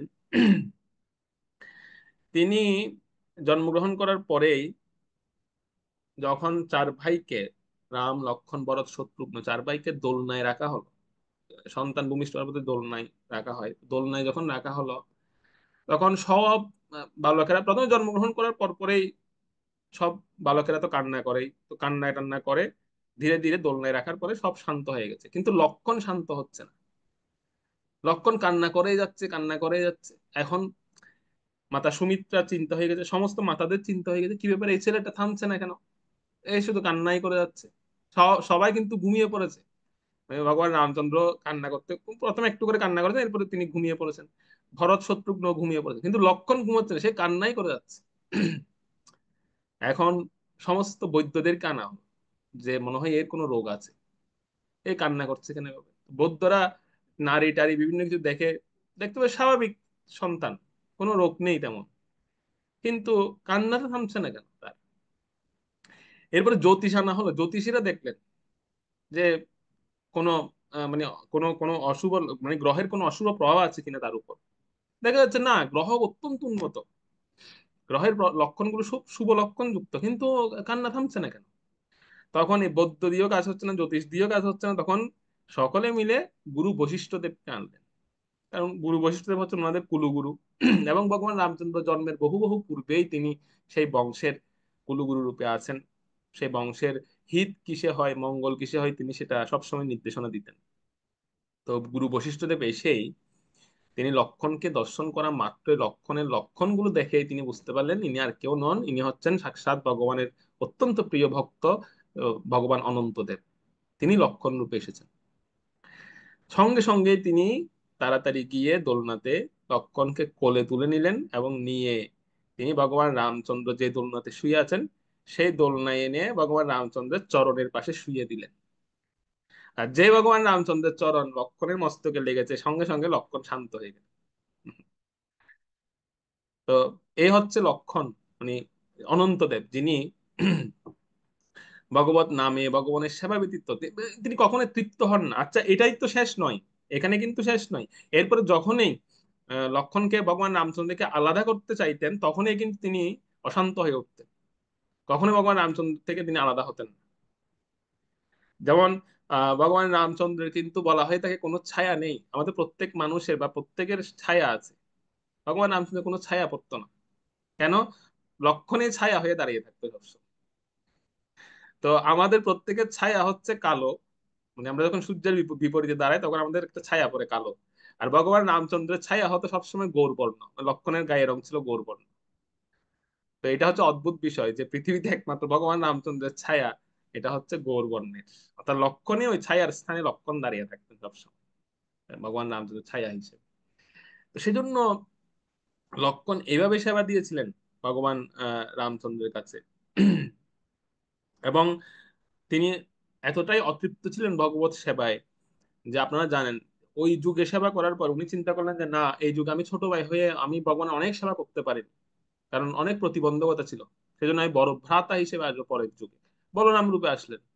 এখন বড় ভাই হিসেবে এসে দেখতে পাচ্ছেন যে না, আসলে কৃষ্ণের সেবা সবকিছু ঠিক মতো করতে পারছে না, কারণ বড় ভাই তো কৃষ্ণকে পা মেসেজ করতে পারছে না। আগের জন্য তো পা মেসেজ করতে পেরেছিল, এই জন্য সেটাও পারছে না, কারণ বড় ভাই ছোট ভাইয়ের পা মেসেজ, তারপরেও তিনি বৃন্দাবন লীলায় কিছুটা করেছেন, কিন্তু এরপর আর পারেননি, তাতেও অতৃপ্তি। পরে চিন্তা করলেন যে না, এবার বড় ভাইও হবে না, ছোট ভাইও হবে না, এবার আলাদা করে জন্ম নেব। তো পরে কলিযুগে আলাদা গৃহে জন্ম নিলেন, যাতে আর কোনো প্রতিবন্ধকতাই না থাকে, আমি একজন ভক্ত রূপে সেবা করবো, কোনো পারিবারিক সম্বন্ধ থাকবে না। এরকম একটা অতৃপ্তি, অর্থাৎ প্রতি যুগে যুগে তিনি অতৃপ্তি নিয়ে এসেছেন যে না, আমি ভগবানের সেবা করতে পারছি না, আমার অতৃপ্তি অতৃপ্তি কাজ করছে। সেজন্য ওনার নাম হচ্ছে অনন্ত, অনন্ত থেকে অতৃপ্তি বিষয়টা এসেছে। অর্থাৎ যার ভগবত সেবাতে সম্পূর্ণ সবসময় অতৃপ্তি অতৃপ্ত ছিলেন, ভগবত সেবায় ভগবত নামে ভগবত গুণকীর্তনে যার অতৃপ্তি, তিনি হচ্ছেন অনন্ত। তো শিলসুত গোস্বামীপাদের মধ্যে একজন বক্তা হিসাবে ওনার মধ্যে এরকম একটা অতৃপ্তি ছিল প্রথম থেকে, কারণ তিনি ভগবানের শুদ্ধ ভক্ত একজন। আচ্ছা, প্রকৃত বক্তা বা একজন শুদ্ধ ভক্ত হবার লক্ষণটা কি? এখন কিন্তু বক্তার লক্ষণ বলা হবে, তো সেটা পরের শ্লোকে বলা হচ্ছে। আমরা যাই 15 নম্বর শ্লোকে, 15 নম্বর শ্লোকটা পড়ব।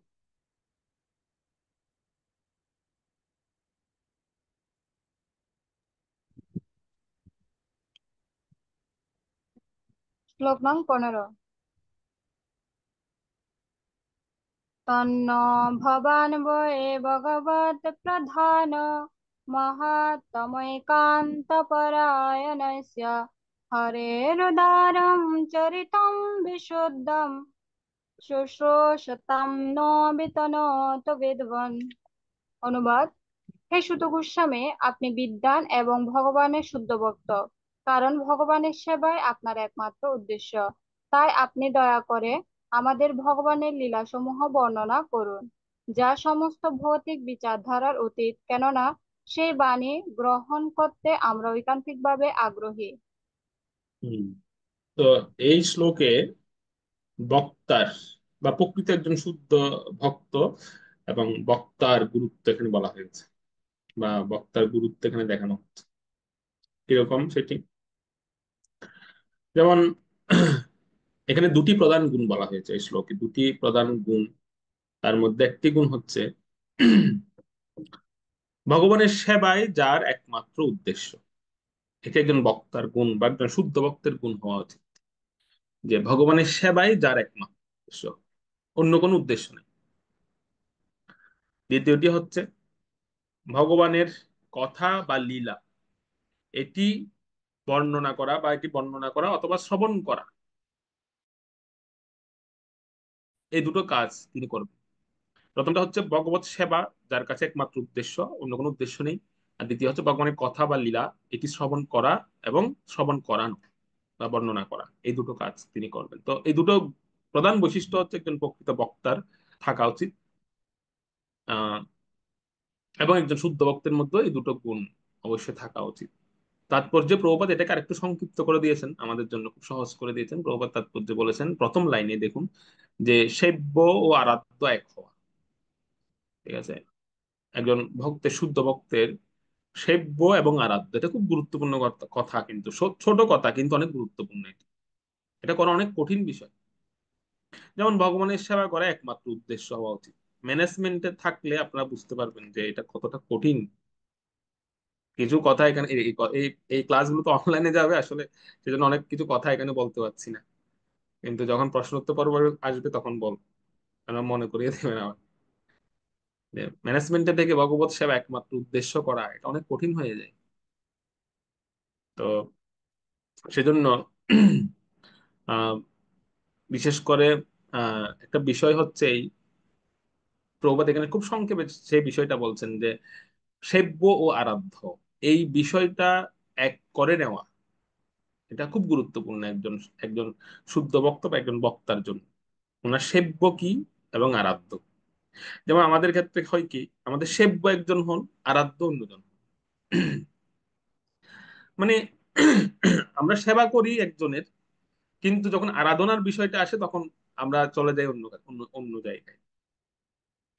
সেজন্য যখন আমরা আমরা ধ্যান করি বা আমরা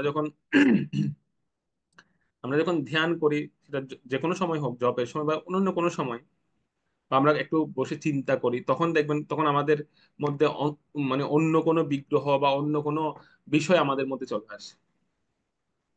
যেমন আমরা গোস্বামীদের ক্ষেত্রে যখন দেখি দেখবেন ছয়জন গোস্বামী বা অনেক গোস্বামীরা বৃন্দাবনে ছিলেন, তাদের কিন্তু আলাদা আলাদা বিগ্রহ ছিল, নিজস্ব নিজস্ব। তো এইটা হচ্ছে সেব্য আরাধ্য এক ছিল ওনাদের কাছে। এই জন্য আমরা যখন দামোদর অষ্টমীর পরে ওনাদের প্রাণধন গুলো জয়ধ্বনি করি, তখন কিন্তু ওনাদের স্পেশাল ওনাদের নামগুলো উল্লেখ করে করে আমরা জয়ধ্বনি দিই। কেন? ওনারা সেব্য আরাধ্যকে এক করে রেখেছেন। এর অর্থ এমন নয় যে আমি আমার সেব্য আরাধ্যকে সবচেয়ে বেশি প্রাধান্য দেবো, অন্যকে আমি প্রাধান্য দেবো না, না এরকম ছিলেন না। সব বিগ্রহকে ওনারা সম্মান করতেন এবং গুরুত্ব দিতেন, কিন্তু ওনাদের যখন ধ্যান ও বিগ্রহ বা সেব্য এবং আরাধ্য বিগ্রহের কথা আসতো, তখন ওনারা সেই ওনাদের নির্দিষ্ট বিগ্রহকে আরাধনা করতেন, ওনাকে ধ্যান করতেন। এটাই তো একজন শুদ্ধ ভক্তের বিশেষ লক্ষণ বা একজন শুদ্ধ বক্তার বিশেষ লক্ষণ থাকা উচিত। আর শ্রোতার কেবল একটি লক্ষণ এই শ্লোকে বলা হয়েছে। সে একটি লক্ষণটা কি? সেটি হচ্ছে আকুলতা, শ্রবণে আকুলতা। এটি হচ্ছে শ্রোতার লক্ষণ এই শ্লোকে বলা হচ্ছে। কেননা ভগবত সম্বন্ধযুক্ত কথা ভৌতিক বিচারধারার অতীত। এক কথায় বলতে গেলে সমস্ত ভৌতিক বিচারধারা, জড়জাগতিক যত বিচারধারা আমাদের আছে, সবকিছুর অতীত হচ্ছে এই শ্রীমৎ ভাগবত কথা বা ভগবত সম্বন্ধযুক্ত কথা। আর তাতে যদি আকুলতা না থাকে তাহলে আর কিসে থাকবে? তো শ্রোতার একটাই গুণ, শ্রোতার একটা স্পেশাল গুণ থাকা দরকার, বা শ্রোতার একমাত্র গুণ থাকা দরকার, শ্রবণে আকুলতা, বাস। এইটা যদি একজন শ্রোতার মধ্যে থাকে, তাকে আদর্শ শ্রোতা বলা যাবে। আর আদর্শ বক্তার গুণ হচ্ছে সেব্য আরাধ্যকে এক হিসেবে দেখা।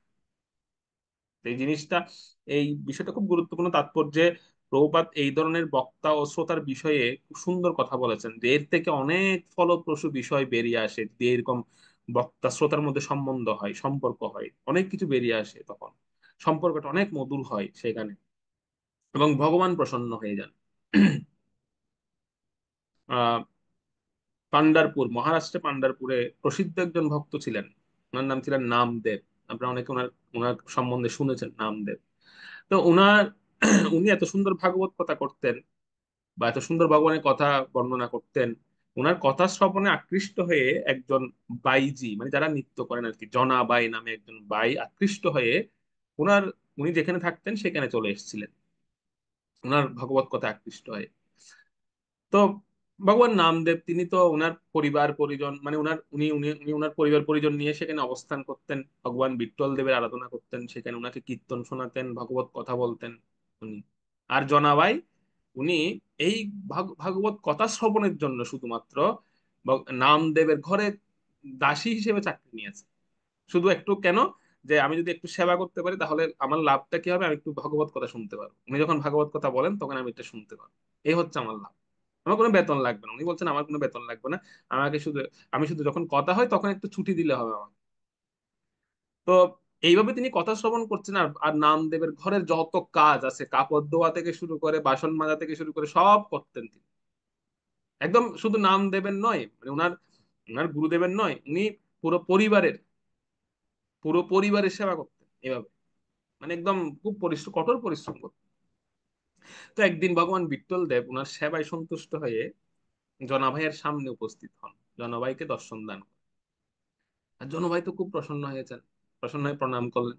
তো ভগবান বিট্টল দেব ওনাকে বললেন যে জনাভাই তুমি চলো আমার সাথে, বৈকুণ্ঠে চলো, এখানে এত পরিশ্রম করছো কেন, এখানে এত কষ্ট করছো কেন, তোমাকে আমি নেওয়ার জন্য এসেছি, এই দেখো বৈকুণ্ঠের বিমান, তুমি বৈকুণ্ঠে চলো আমার সাথে, তোমাকে বৈকুণ্ঠে নেওয়ার জন্য এসেছি। তোমার সাধনা পূর্ণ হয়ে গেছে।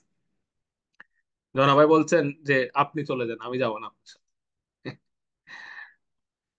তো প্রশ্নটা যদি এখন আপনাদের এখানে করা হয় বা আমাদেরকে করা হয়, আমাদের কি অবস্থা হবে?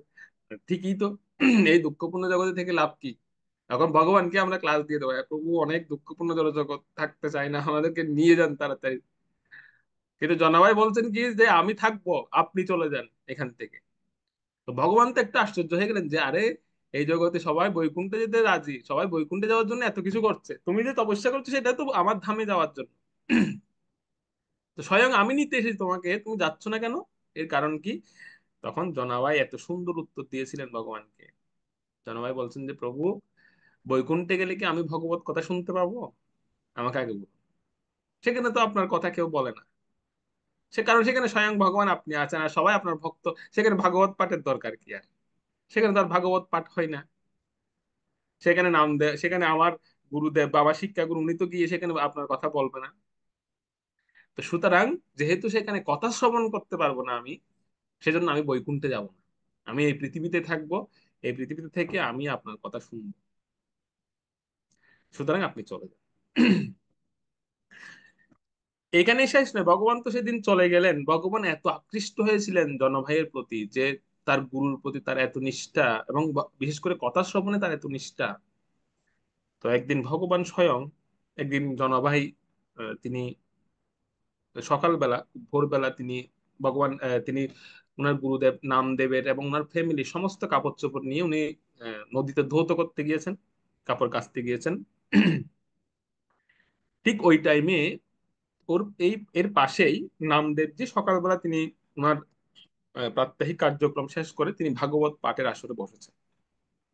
খুব সুন্দর কীর্তন হচ্ছে, সে খুব সুন্দর কীর্তন করছেন। এত সুন্দর কীর্তনের ধ্বনি ভেসে আসছিল যে জনাভাই তিনি আর কাপড় কাচতে পারছিলেন না। মানে তিনি অনেকটা মানে অপারক হয়ে যাচ্ছেন, বারবার কাপড়গুলো কাচতে ইচ্ছে হচ্ছে না, মানে অনেকটা মানে অপারক হয়ে তিনি খুব দ্রুত কাপড় কাচতে যাচ্ছিলেন। তো হঠাৎ করে দেখতে পেলেন যে একটা বৃদ্ধা মহিলা সেখানে আসলেন, এসে তিনি জনাভাইকে বললেন যে কি জনা, তো তো আজকে এরকম তোকে এরকম এরকম মলিন দেখা যাচ্ছে কেন?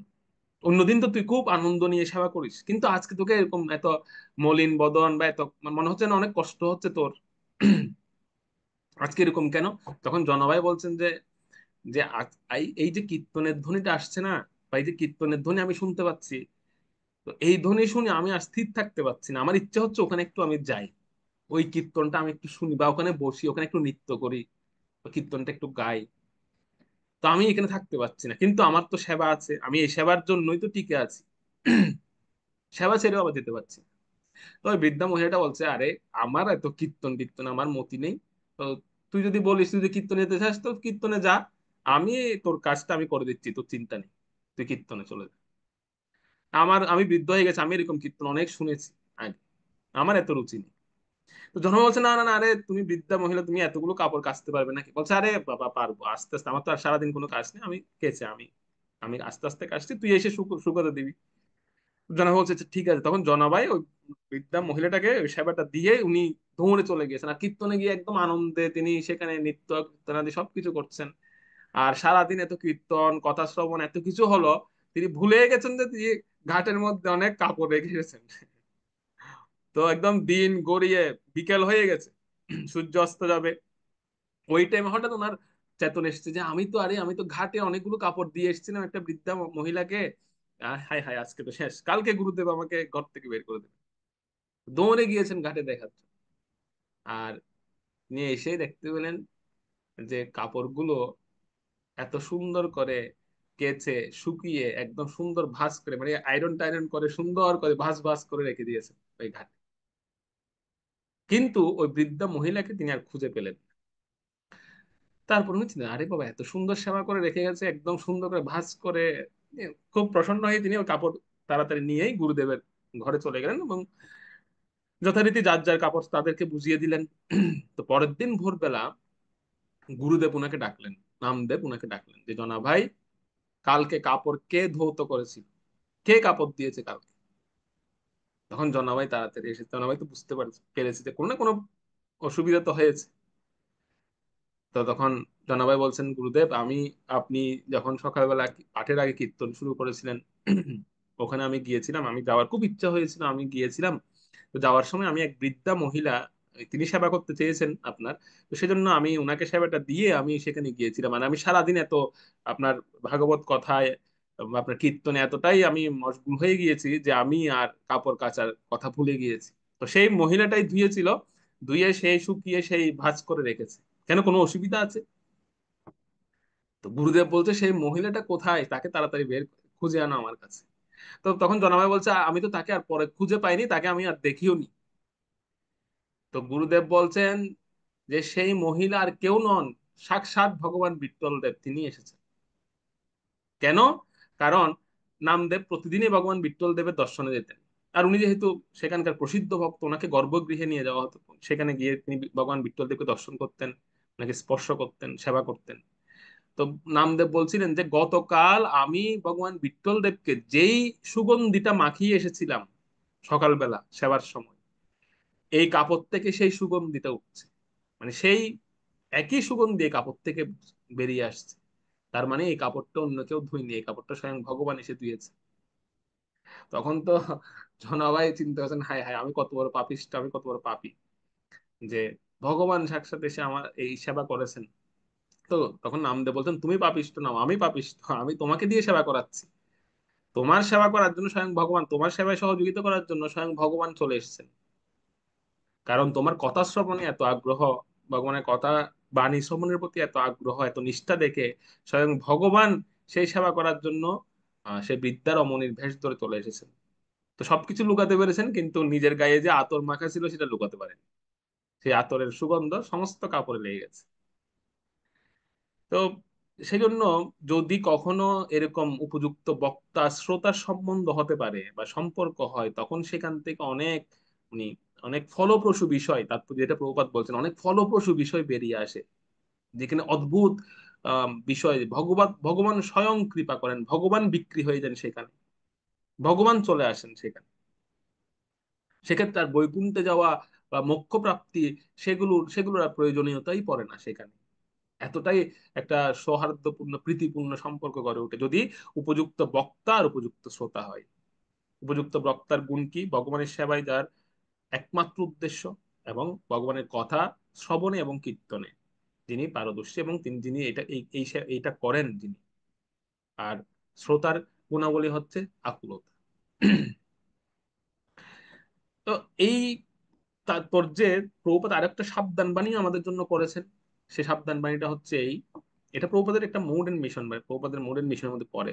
যে সাবধান বাণীটা হচ্ছে এই, কখনো আমাদের পেশাদারী পাঠকদের পাঠ শ্রবণ করা উচিত নয়, যারা এই পাঠের বিনিময়ে অর্থ উপার্জন করেন। বর্তমান সময়ে অনলাইনে আমরা অনেক পাঠকের পাঠ শুনছি।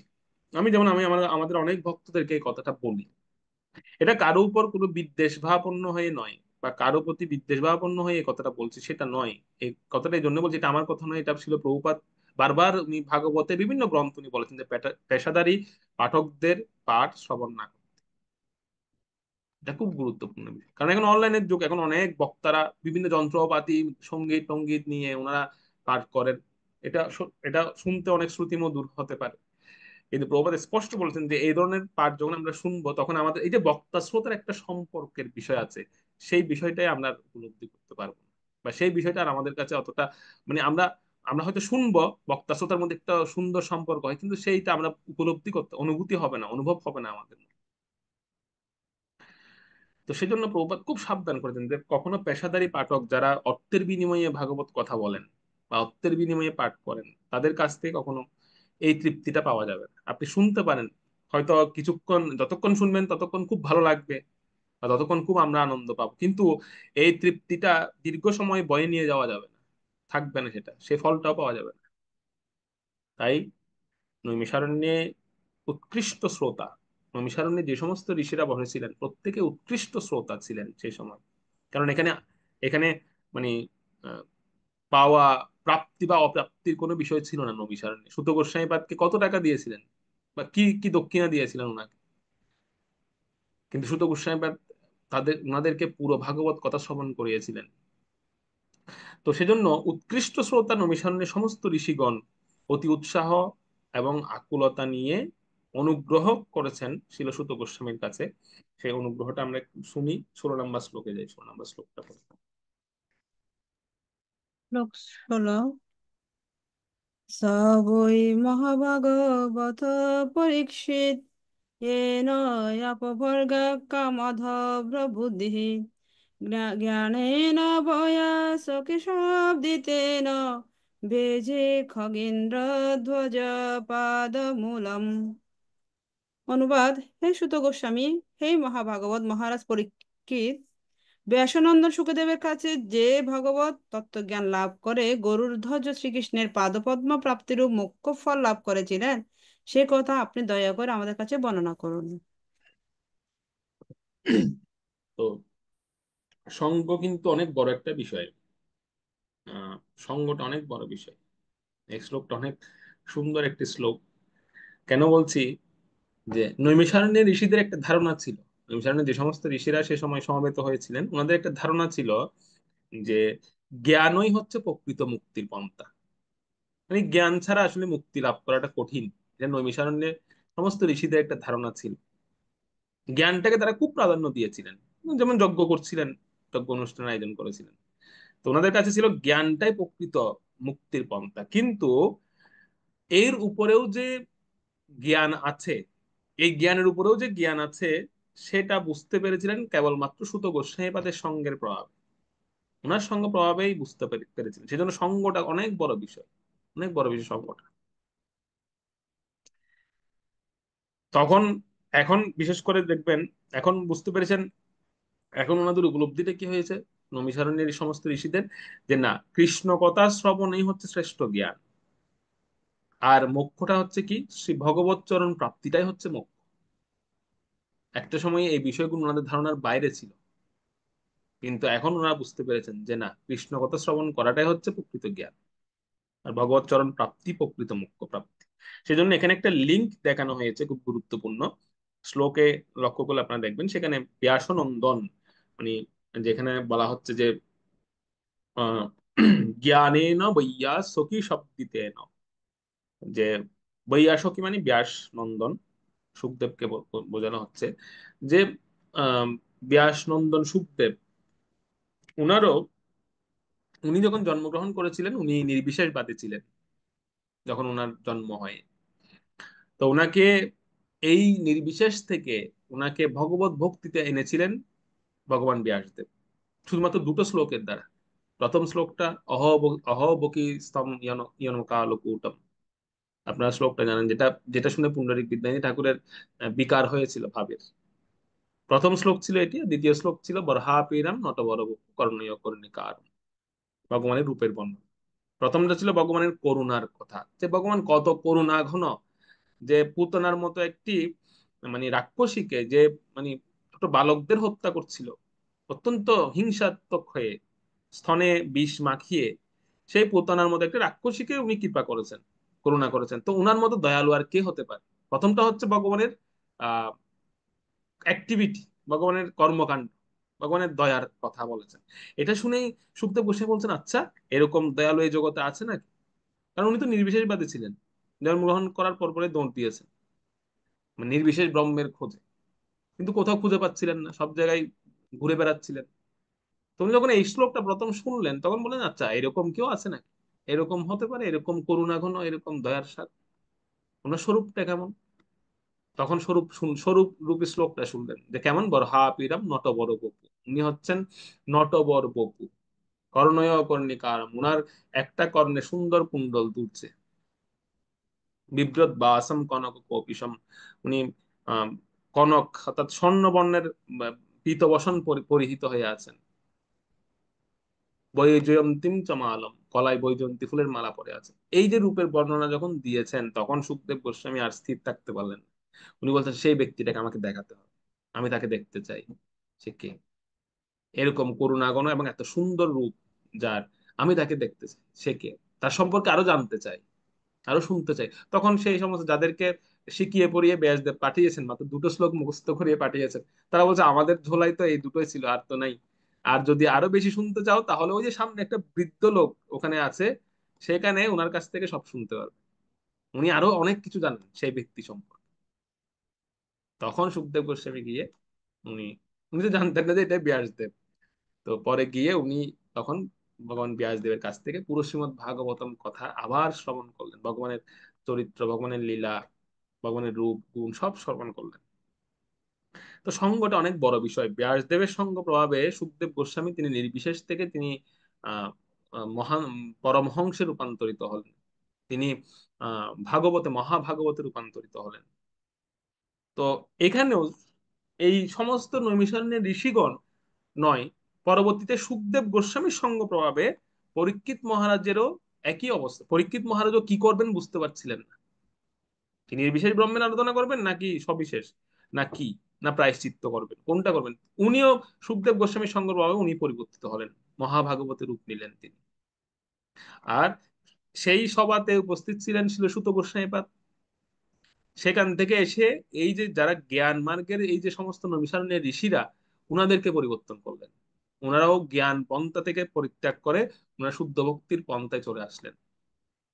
ওনারা উপলব্ধি করলেন, ওনারা এই কথাটা সেজন্য বলছেন যে এই লিঙ্কটা এই জন্য দেওয়া হয়েছে যে ব্যাসদেব থেকে সুখদেব, সুখদেব থেকে পরীক্ষিত মহারাজ, পরীক্ষিত মহারাজ সবাই ছিলেন সুত গোস্বামী, সুত গোস্বামীর সঙ্গ প্রভাবে হচ্ছেন নৈমিষারণ্যের ঋষি। তো সঙ্গটা খুব বড় বিষয়। সঙ্গের প্রভাবে, সঙ্গ নিয়ে অনেক কাহিনী আমরা আরো পূর্বে পূর্বে অনেক শুনেছি, সেজন্য আমি আর কোনো কাহিনী বলছি না। আমি জাস্ট এটাই বলছি যে সঙ্গের প্রভাবে মানুষের পরিবর্তন হতে বাধ্য, মানুষ পরিবর্তিত হন, এরকম অনেক রেফারেন্স আছে। এখানে যে পরিবর্তনটা এসেছে সেটা হচ্ছে ওনারা জ্ঞান পন্থা থেকে ওনারা ভগবত পন্থা এসেছে, ভগবত মার্গে এসেছিলেন। খুব গুরুত্বপূর্ণ একটা সঙ্গ, সঙ্গটা অনেক গুরুত্বপূর্ণ বিষয়। সেজন্য ঋষিরা বললেন যে আপনি আপনি আমাদের এই যে দয়া করে সেই পরম তত্ত্ব সম্পর্কে আমাদেরকে আরো বিস্তারিত বলুন, বা আরো অনেক কিছু আমরা শুনতে চাই সেই পরম তত্ত্ব সম্পর্কে। এই দয়া করে এখানেই শেষ করবেন না, আমাদেরকে আরো কিছু বলুন, যা শ্রবণে আমরা সবকিছু পেতে পারি, সবকিছু পবিত্র হবে যেটা শ্রবণ করে। তো এটা 17 নম্বর শ্লোকে আমরা যাই, 17 নম্বর শ্লোকে বলা হচ্ছে।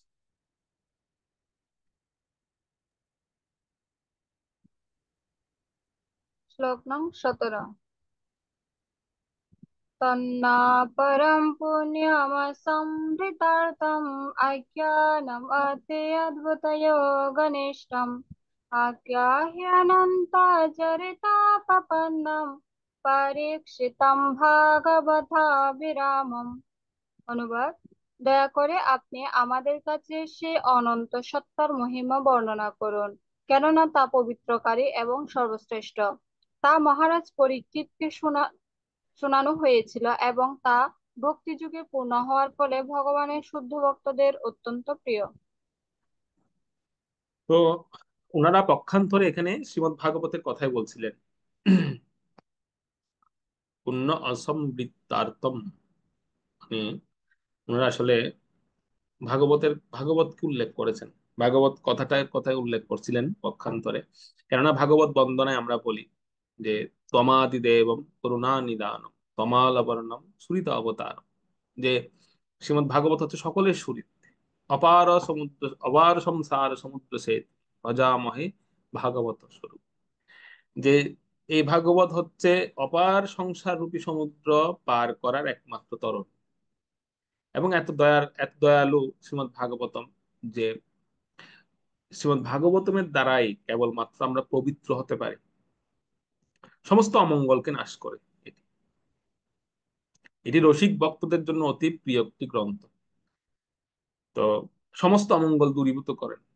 একটা জায়গায় আমি এরকম শুনছিলাম যে কারো যদি কোনো ঘরে অমঙ্গল হয়, আমরা কত রকমের প্রায়শ্চিত্ত করার চিন্তা করি। আমরা দৌড়ে গিয়ে আগে যাই, একটা নৃসিংহযজ্ঞ করতে হবে, এক শান্তি সস্তায়ন করতে হবে, কত কিছু। কিন্তু সিম্পল একটা কথা জেনে রাখুন, আমাদের ঘরে যদি কখনো, আপনাদের ঘরে যদি কখনো মনে হয় যে অমঙ্গল হচ্ছে বা কোনো কিছু হচ্ছে, 5 জন ব্রাহ্মণকে ডেকে আনুন, ভালো, তাদেরকে দিয়ে ভাগবত পাঠ করান, সমস্ত মঙ্গল দূরীভূত হয়ে যাবে। আর কিছু করতে হবে। এটা একদম এটা আমার কথা নয়, এটা শাস্ত্রের কথা, এবং এটা আমি অনেক মহাজনদের কাছ থেকেও শুনেছি এই কথাটা। শ্রীমদ্ ভাগবত পাঠ করুন, আর কোনো কিছু নয়, ঘরের সমস্ত মঙ্গল দূরীভূত হয়ে যাবে। এবং প্র্যাকটিক্যালি আমি দেখেছি অনেকের অনেক সময় কিছু কিছু ব্যক্তিদের, মানে আমি জীবনে দেখেছি যে তারা কত বড় বড় রোগে আক্রান্ত হয়েছেন, অনেক বড় বড় রোগে আক্রান্ত হয়েছেন, রোগটা সারছে না কোনো রকম। যে ভাগবত পড়া শুরু করেছেন, ভাগবত পড়া স্টার্ট করেছেন খুব নিষ্ঠা সহকারে, বা ভাগবত শ্রবণ করা শুরু করেছেন, রোগটা এমন ভাবে গিয়েছে বা রোগটা এমন ভাবে নাশ হয়েছে, আর জীবনে সেই রোগের প্রাদুর্ভাব ঘটেনি তার জীবন, সেই রোগ আসেনি আর।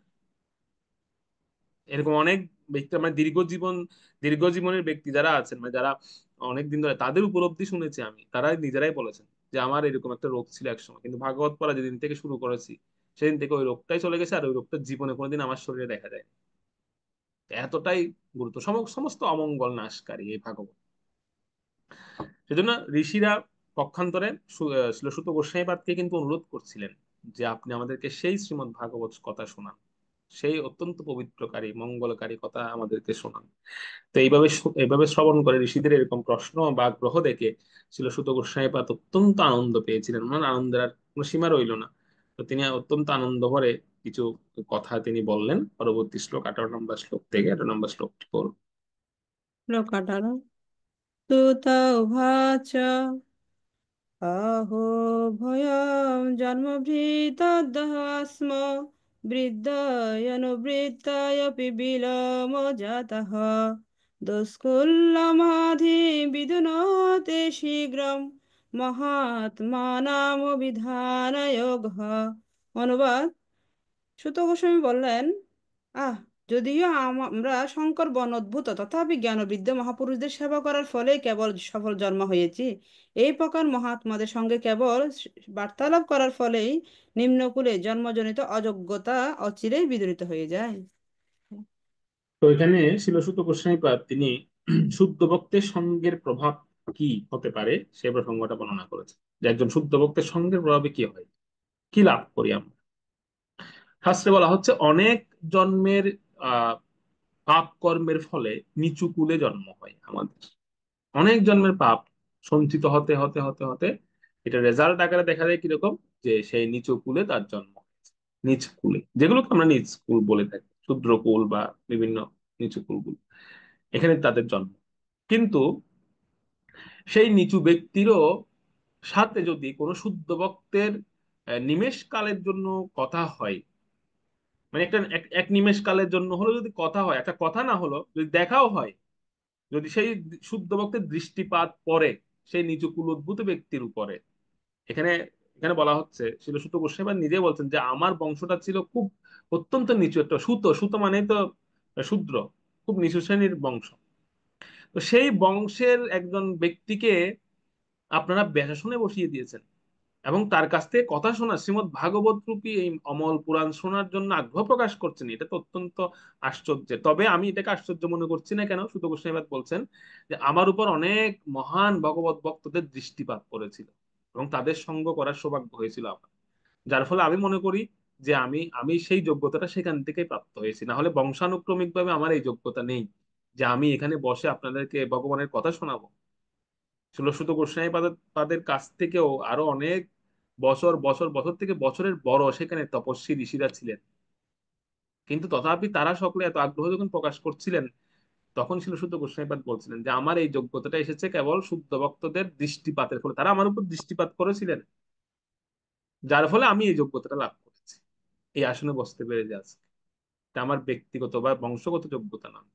যেখানে ব্রাহ্মণ বসার কথা, যেখানে ব্রাহ্মণ বসে এই কথা শোনানোর কথা, সেখানে আমি শোনাচ্ছি, তার মানে কোন শুদ্ধ ভক্তের, অনেক শুদ্ধ ভক্তের, অনেক মহান্ত ব্যক্তিদের সঙ্গ করার সৌভাগ্য হয়েছে, তাদের দৃষ্টিপাত আমার উপর পড়েছিল। এই জন্য শুদ্ধ ভক্তের দৃষ্টিপাত পড়াটাও কিন্তু অনেক সৌভাগ্যের। যেমন আপনারা এখানে যদি আমরা বিচার করি, যেমন আপনারা আমার কাছ থেকে শুনছেন, তো অনেক অনেক মানে আমরা যেখানে এটা আলোচনা করছি, যে অনেক অনেক ভালো বক্তারাও আছেন, কিন্তু আপনারা এই যে ধৈর্য ধরে আমার কাছ থেকে শুনছেন যারা আছেন এখানে অনলাইনে, এটা কেন? আমি মনে করি এটা আমার পরমারাধ্য গুরু মহারাজের আমার উপর দৃষ্টিপাত করার ফল, নাহলে আমার ব্যক্তিগত কোনো যোগ্যতা নেই, ব্যক্তিগত কোনো যোগ্যতাই নেই। কিন্তু আমার এই যোগ্যতাটা আমি, বা আমি এই এই জায়গায় বসে বলতে পারছি কার কার শক্তি, সেটা হচ্ছে আমার পরমানন্দ গুরু মহারাজের দৃষ্টিপাত আমার উপর পড়েছিল। আমি এখন সেটা ফিল করি। যেমন যখন শ্রীপঞ্চমী উৎসব হতো, আমার এখনো মনে পড়ে, যখন অনেক ছোট ছিলাম, মানে তখন ধরুন আমার বয়স কত, 7 8 9 বছর এরকম, বা 10 বছর সর্বোচ্চ। আমার সেই স্মৃতিগুলো মানে কিছু কিছু মনে আছে এখনো। যখন শ্রীপঞ্চমী উৎসব হতো আমি দৌড়ে ঘর থেকে চলে আসতাম। কখন আসতাম তবে সবসময় না, যখন গুরু মহারাজ ব্যাসনে বসে তিনি মঙ্গলাচরণ করতেন, আর করার সময় তিনি যখন তপ্ত কাঞ্চন গৌরাঙ্গী রাধে বলে চিৎকার দিতেন, সেই রাধে শব্দটা মানে আমাদের এখানে সুবেদার পুকুর পাড় থেকে শোনা যেত। এত জোরে গুরু মহারাজ এই রাধে শব্দটা চিৎকার অনেকক্ষণ ধরে রাখতেন, এই রাধে শব্দটাকে। ওটা শুনে আর তখন আমরা বলতাম এই মহারাজ এসে গেছেন, মহারাজ এসে গেছেন। মানে ওই শব্দটা আমাদের আমাদের বাড়িতে তো যেতই, আমাদের বাড়ি ক্রস করে আর দূরে যেত, আমরা বাড়ি থেকে বলতাম এই মহারাজ এসে গেছেন, মহারাজ বসে গেছেন, তাড়াতাড়ি চলো। আর দৌড় দিই, তখন তো ছোট ছিলাম অনেক, দৌড় দিয়ে একদম বেসনের সামনে এসে বসতাম, যেখানে গুরু মহারাজ প্রবচন দিতেন তার সামনে, ঠিক একদম গুরু মহারাজের সামনে। মানে নিচে, গুরু মহারাজ তো উপরে স্টেজে বসতেন, আমরা বসতাম একদম নিচে। কারণ ছোট তো তখন, ছোটরা দেখবেন না এই ভিড়ের মধ্যে ঢুকে ঢুকে কোনো রকম জায়গা করে নেই, তো আমরা সেরকম জায়গা টায়গা করে নিয়ে সামনে গিয়ে একদম বসতাম। আর বারবার দেখতাম যে গুরু মহারাজের দৃষ্টিটা হচ্ছে আমাদের উপর, মানে আমরা যেখানে বসতাম ছোটরা সেখানে গুরু মহারাজ তাকাতেন কিছুক্ষণ পর, আর তাকিয়ে চোখগুলোকে এভাবে বড় বড় করতেন। মানে তিনি চোখগুলোকে, ছোটদের সঙ্গে যেরকম অনেকে অনেক সময় রসিকতা করে করেন, তো গুরু মহারাজ এরকম না, আমাদের দিকে তাকিয়ে চোখগুলোকে বড় বড় করে তাকাতেন। এখন সেটা ফিল হচ্ছে যে আহ, এখন হয়তো যদি কোনো ভক্ত বলে যে প্রভু মানে আপনার হরি কথা শুনে ভালো লাগছে, বা কেউ যদি এরকম প্রসঙ্গে আপনার কীর্তন শুনে ভালো লাগছে, তো এটা একমাত্র গুরু মহারাজের দৃষ্টিপাতের ফল, বা এরকম মহান শুদ্ধ ভক্তদের দৃষ্টিপাতের ফল বলে মনে হয়। এখন সেই জিনিসটা ফিল করি। কিন্তু এখন দুর্ভাগ্য, এখন গুরু মহারাজের দৃষ্টিপাতেই পড়ে না। তো সেজন্য সুত গোস্বামীপাদ এখানে বলছেন যে আমার কোনো ব্যক্তিগত যোগ্যতা নেই, আপনারা যে আমার কাছ থেকে শুনছেন, এটি হচ্ছে আমি অনেক মহান ভক্তদের সঙ্গ পেয়েছিলাম, তাদের দৃষ্টিপাত পড়েছিল আমার শরীরের উপর, আমার দেহের উপর, যার কারণে আমি আজকে এত নিচু কুলোদ্ভূত হওয়ার পরও এই আসনে বসতে পেরেছি, এবং আমার কাছ থেকে আপনারা শুনছেন। সুত গোস্বামীপাদ উনি খুব সুন্দরভাবে এই কথাটা এখানে বর্ণনা করছেন যে ভক্ত সঙ্গের নিমেষ, শুধু সঙ্গ নয়, ভক্তের দৃষ্টিপাতও যদি কারো উপর পড়ে, তার কি ফল, তার কি রেজাল্ট হতে পারে।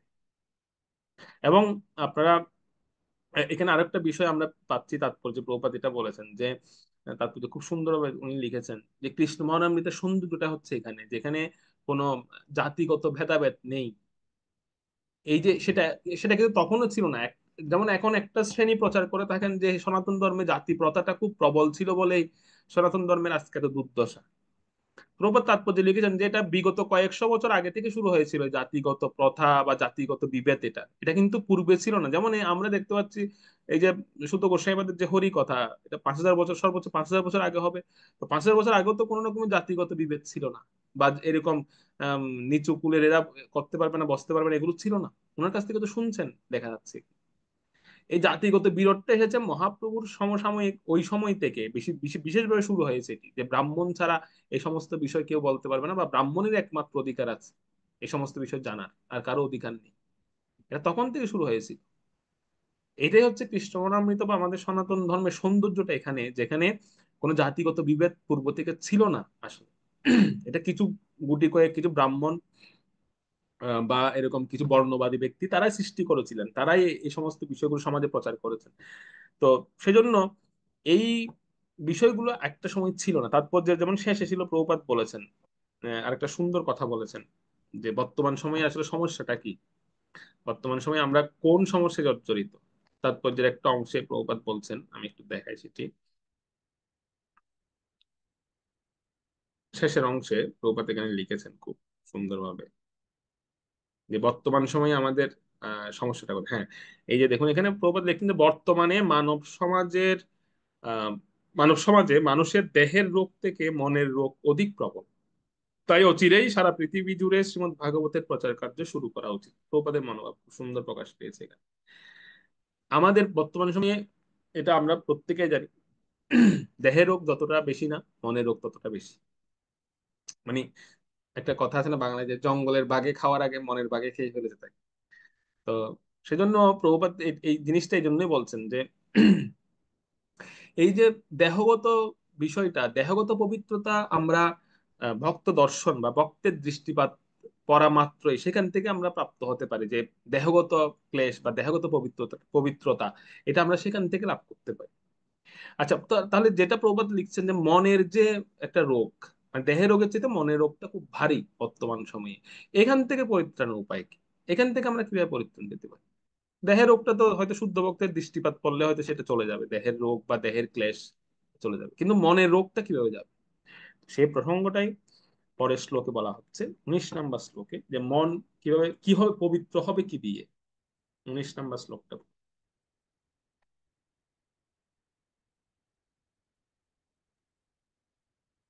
श्लोक 19। कोता पुनर्गृणतो नाम तस्य माहात्म्यैकान्तपरायणस्य योऽनन्तशक्तिरेव भगवानन्तो महत् गुणत्वात् यम् অনন্তম আহ। অনুবাদ। আর যারা মহান ভক্তের নির্দেশ অনুসারে অসীম শক্তি সম্পন্ন অনন্তের দিব্য নাম কীর্তন করেন তাদের কি কথা। পরমেশ্বর ভগবানের শক্তি অনন্ত এবং গুণাবলী দিব্য, তার নাম অনন্ত। এই শ্লোকে বলা হচ্ছে তাহলে আমাদের যে প্রশ্নটা ছিল যে মন পবিত্র হবে কি দিয়ে, তো তাই সে প্রসঙ্গে এখানে বলা হচ্ছে ভগবানের নামের মাহাত্ম্য এখানে বলা হয়েছে। ঠিক আছে, নাম দ্বারাই বা মন্ত্রের দ্বারাই মনটাকে পবিত্র করা যাবে বা মনের শোধন হবে বা মনের রোগ যাবে। নাম, ভগবত নাম, নামের ফলে, সেজন্য এই শ্লোকে নামের মাহাত্ম্য বলা হয়েছে। কৃত গোস্বামীপাদ নামের মাহাত্ম্য বলছেন। যদি দর্শনে পবিত্র হয়ে যায়, দর্শনে পবিত্র হয় বৈষ্ণব দর্শনে পবিত্র হবে, তো সেই ভক্তের কাছ থেকে উপদেশ পূর্বক নাম গ্রহণ করতে হবে। যে ভক্তের দর্শনে আমি পবিত্র হচ্ছি, সেই ভক্তের কাছ থেকেই উপদেশ শীর্ষক নাম শ্রবণ করতে হবে। তাহলেই মন মনের রোগটাও সেরে যাবে, মনের রোগ থাকবে না আর। যেমন এখানে অনন্ত নামের খুব সুন্দর ব্যাখ্যা করা হয়েছে এই শ্লোকের পরে, যে ভগবানের নাম অনন্ত। অনন্ত রাখিল নাম অন্ত না পাইয়া, ভগবানের নাম অনন্ত রাখার কারণ হচ্ছে ভগবানের কোনো অন্তই নেই। ভগবানের কোনো অন্ত নেই। এই নাম বা ভগবানের নামের যে শক্তি তার কোনো অন্তই নেই, সেটা অনন্ত। নামের যে কি শক্তি, নাম আমাদের মনকে যে কি পরিমাণে পবিত্র করে এবং আমাদের হৃদয়কে কি পরিমাণ শোধন করে, চেত দর্পণকে কত কেমন ভাবে মার্জন করে, এটা আমরা কল্পনাও করতে পারবো না। নামের এত শক্তি, অনন্ত শক্তি এই নাম। কিন্তু দুর্দৈব মিদৃশ মিহাজনী নানুরাগ, দুর্দৈব এত প্রবল যে আমার বিন্দুমাত্র অনুরাগ নেই সেই নাম। এটি হচ্ছে সবচেয়ে দুঃখের বিষয়।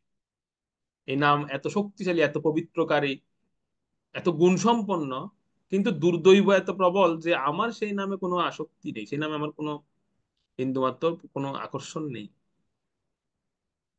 এটাই হচ্ছে বর্তমান সময়ের সমস্যা। সেজন্য মনের রোগ আমাদের, যে মনোগত যে রোগ সেটি যাচ্ছে না। দৈহিক ক্লেশ থেকে মুক্ত হচ্ছি হয়তো, কিন্তু মনোগত যে ক্লেশ বা মনোগত যে রোগ, সেখান থেকে আমরা নিষ্কৃতি পাচ্ছি না।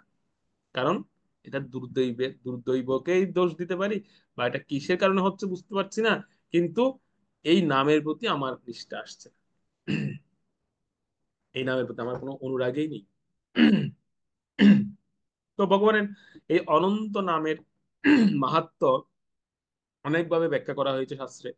যেমন একটা জায়গায় বলা হচ্ছে যে ভগবানের যে এত সমস্ত মহৎ গুণ বা ভগবানের যে এত নামের মাহাত্ম্য, এটি শ্রবণ করে সমস্ত আচার্যগণ বা সমস্ত ঋষিগণ ওনার নাম রেখেছেন অনন্ত। যার যার অনন্ত মহৎ গুণ সমন্বিত ভগবান, অনন্ত মহৎ গুণ, ভগবানের গুণের কোনো শেষ নেই। এই মহৎ গুণে মুগ্ধ হয়েই ওনার নাম অনন্ত দিয়েছিলেন। এবং অনন্তের আরেকটা হচ্ছে আহ অন্ত নেই যার কৃপার, কৃপার কোনো অন্ত নেই ভগবানের।